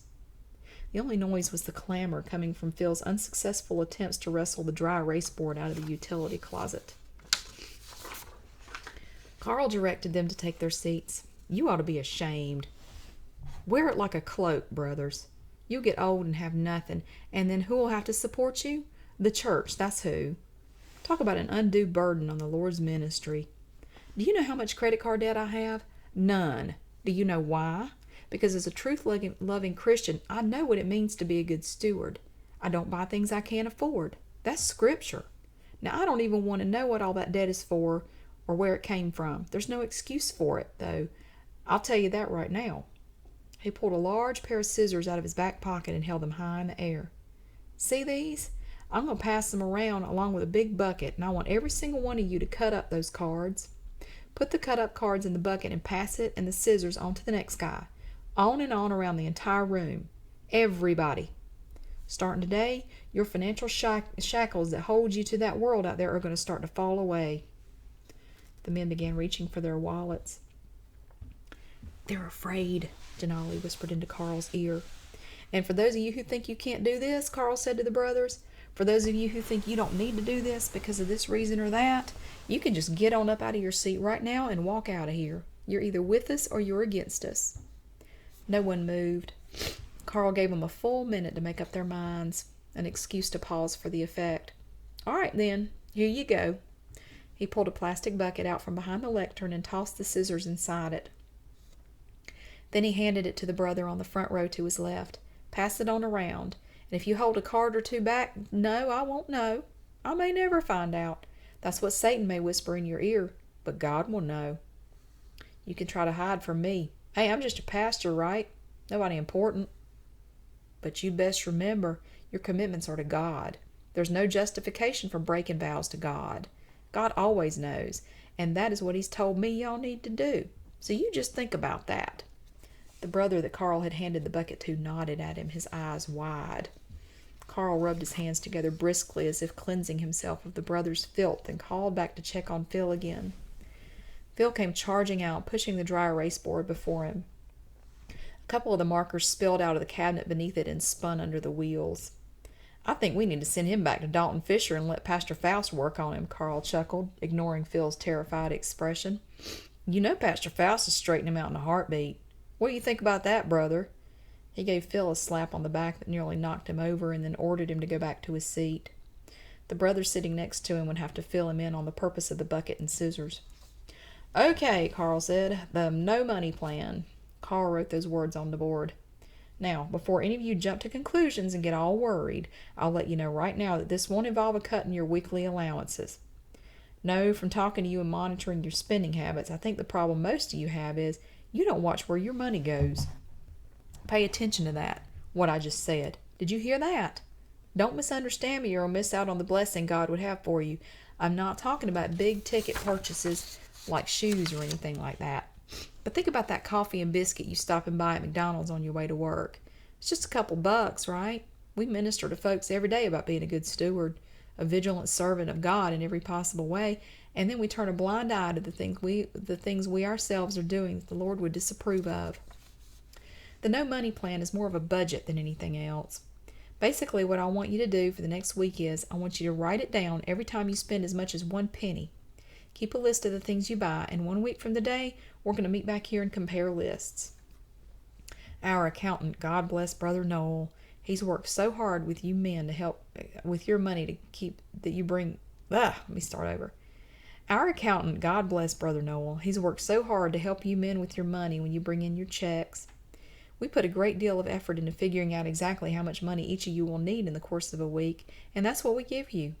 It's a privilege no other church member even knows about, and we don't even try to explain it to them, do we? No. They can't understand the system that the Lord has put in place for the single brothers on staff. The bucket passed from hand to hand. Sharp, flat wedges of plastic fell inside as the scissors snipped away. But too many of you have been going to Brother Noel these past few months, complaining and whining that the amount of money you get isn't enough to get you through the week. And when he asks you why, there's never a good reason. Shoes. I mention shoes because that's the number one complaint around here. Good Lord, you men go through shoes like I don't know what. Why is that, brothers? If it's not shoes, it's winter coats. And if it's not winter coats, it's underwear and socks. We're not running a fashion show here. Where are your priorities? The men nodded but remained silent. They didn't look at each other. Carl leaned up against the lectern. I remember when I first got into the ministry many moons ago, back when dinosaurs roamed the earth. I was just a kid on the streets when Pastor Faust, God bless our bishop and founding pastor, approached me. Most of y'all know this story by heart, I'm sure, so I won't bore you with it again. He came up to me on the streets in Norfolk at about 2:30 one morning and shared the gospel with me. It was tough for me those first few years because I was still so young and cocky, and I thought I already knew everything there was to know. I'm just thankful I had enough sense in my thick head to hear the truth. Amen? Amen, the brothers said. So after I'd been in the ministry about a year, Pastor Faust approached me again, only this time it was for a totally different reason, and one I never expected. It was the greatest honor that had ever been bestowed upon me at that point in my young life. Pastor Faust informed me that, thanks be to the Lord, he had seen that I was to become a member of the Single Brothers Ministry, the Brotherhood. With that honor came many rights and responsibilities and many, many sacrifices. It was a tough period of adjustment for me. I still wanted to buy the fancy clothes and have nice jewelry and watches and all, like some of you who are still relatively new in the ministry. And it ultimately took the strong arm of my pastor to show me what really matters in life. It's not about looking good or having nice things, is it? No, it's not. I'll just answer that one for you. We're supposed to have 3 goals in life, and there are only 3, brothers. I don't care what Satan tells you. 3 things. Get saved, stay saved, and see other souls saved. That's it. Keep it simple, and you'll continue to lay up treasures in heaven. Praise God. I'm glad I had enough intelligence to see that, and I thank God for it every day. Carl sighed and paused for a moment, looking up at the spotlight shining down on him. Then he continued, I'll go ahead and give you the basic idea of the no money plan here today, and then next week when you come back with your lists, we'll go into more detail on it and what you need to do. Get out your notebooks and get ready to write. The men pulled their black spiral notebooks out from under their seats. Name some things you like to go do in your free time, Carl said. Go to the movies, one brother mentioned. Go out to eat. Go bowling, fishing. Okay, Carl said. But when we're talking about the no money plan, what's the one problem with those things? No one knew. I mean, they do take away time from you should be devoting to the ministry. That should be obvious to everybody here, I think. But what else? He pulled a wad of cash out of his pocket and waved it at them. They ain't free, fellas. They ain't free. And what problem were we just discussing? Oh, that's right. You're all in debt. So what do you think the no money plan deals with? Saving money, some of the brothers said. Oh, you're my geniuses. Yes, you are. Saving money. I'm going to show you a painless way to get the money you need to pay off that debt that's become such a burden on you in the ministry. There's more to this plan, but basically, we're going to come up with good activities to replace those things you already do in your free time. The men recorded this in their notebooks on the second line. No money plan was written in as a header at the top of the page, just like it was on the dry erase board. First of all, Carl said, a lot of you seem to have forgotten all the great recreational activities you can enjoy right here at the church, and they won't cost you a dime. Feel like going out to see a movie? Well, in my opinion, you shouldn't be going out to any movies anyway. Come to church instead. Which one of you said that? Who was that? A man in the front row stood up meekly. Oh, okay, brother. What movie did you see last? Tell us. Scream 2, he said. Scream. Are you serious? Brother, meet me in my office after this meeting. Lord help these men.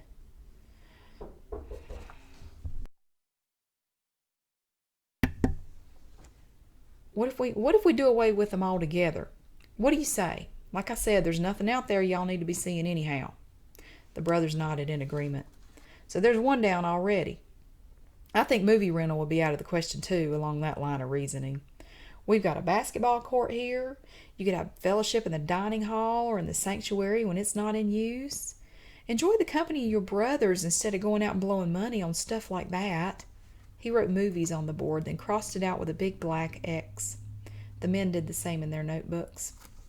And somebody mentioned bowling, fishing. We can do without that here.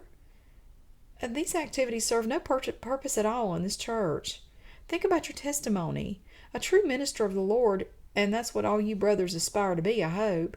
A true devoted minister of the Lord wouldn't waste his time on that mess. Fishing especially. You ever see me doing anything like that? The men shook their heads. So then what you do is you take all that money you would have blown having a so-called good time doing these other things, and you store it somewhere. Say here at the church, so you won't have to keep track of it or be tempted to spend it. I believe keeping it here will be the safest thing. You could all bring your money in, and we can store it in the safe for you. You'll have a whole lot more to pay off your debt with after you tithe your 15 cents of it to the ministry, of course. And then you have to remember that the church will have to foot the bill for your extra meals here and the upkeep on any recreational facilities you use. So any additional offering you think is appropriate for the wear and tear you'll be afflicting on the ministry would be in order. And then, before you know it, you'll all be debt-free, brothers. The best part is it won't be painful at all. If you do it right, that money will seem to roll in out of nowhere, hence the name No Money Plan. It's going to help refine your personal ministry too by helping you spot and then modify or eliminate behaviors that aren't pleasing to me and therefore aren't pleasing to God. It's simple, but then simple ideas are usually the best. What do you think of my plan so far? The men cheered. And I'm going to stop there. Like I said when I first started this with the introduction, some parts of this are not true, but some are. And the part about the uncle was true. That really happened. And so there will be times that I get a little upset, and I'm just going to have to keep going. I've never read this out loud, and it's hard to read it out loud. So I'm going to stop there. And I will post some more, and it's not all super sad. But that part was. And it really happened basically the way I wrote it. So thank you for watching. I don't want to end on a bad note. Thank you for watching, and I will post some more when I can.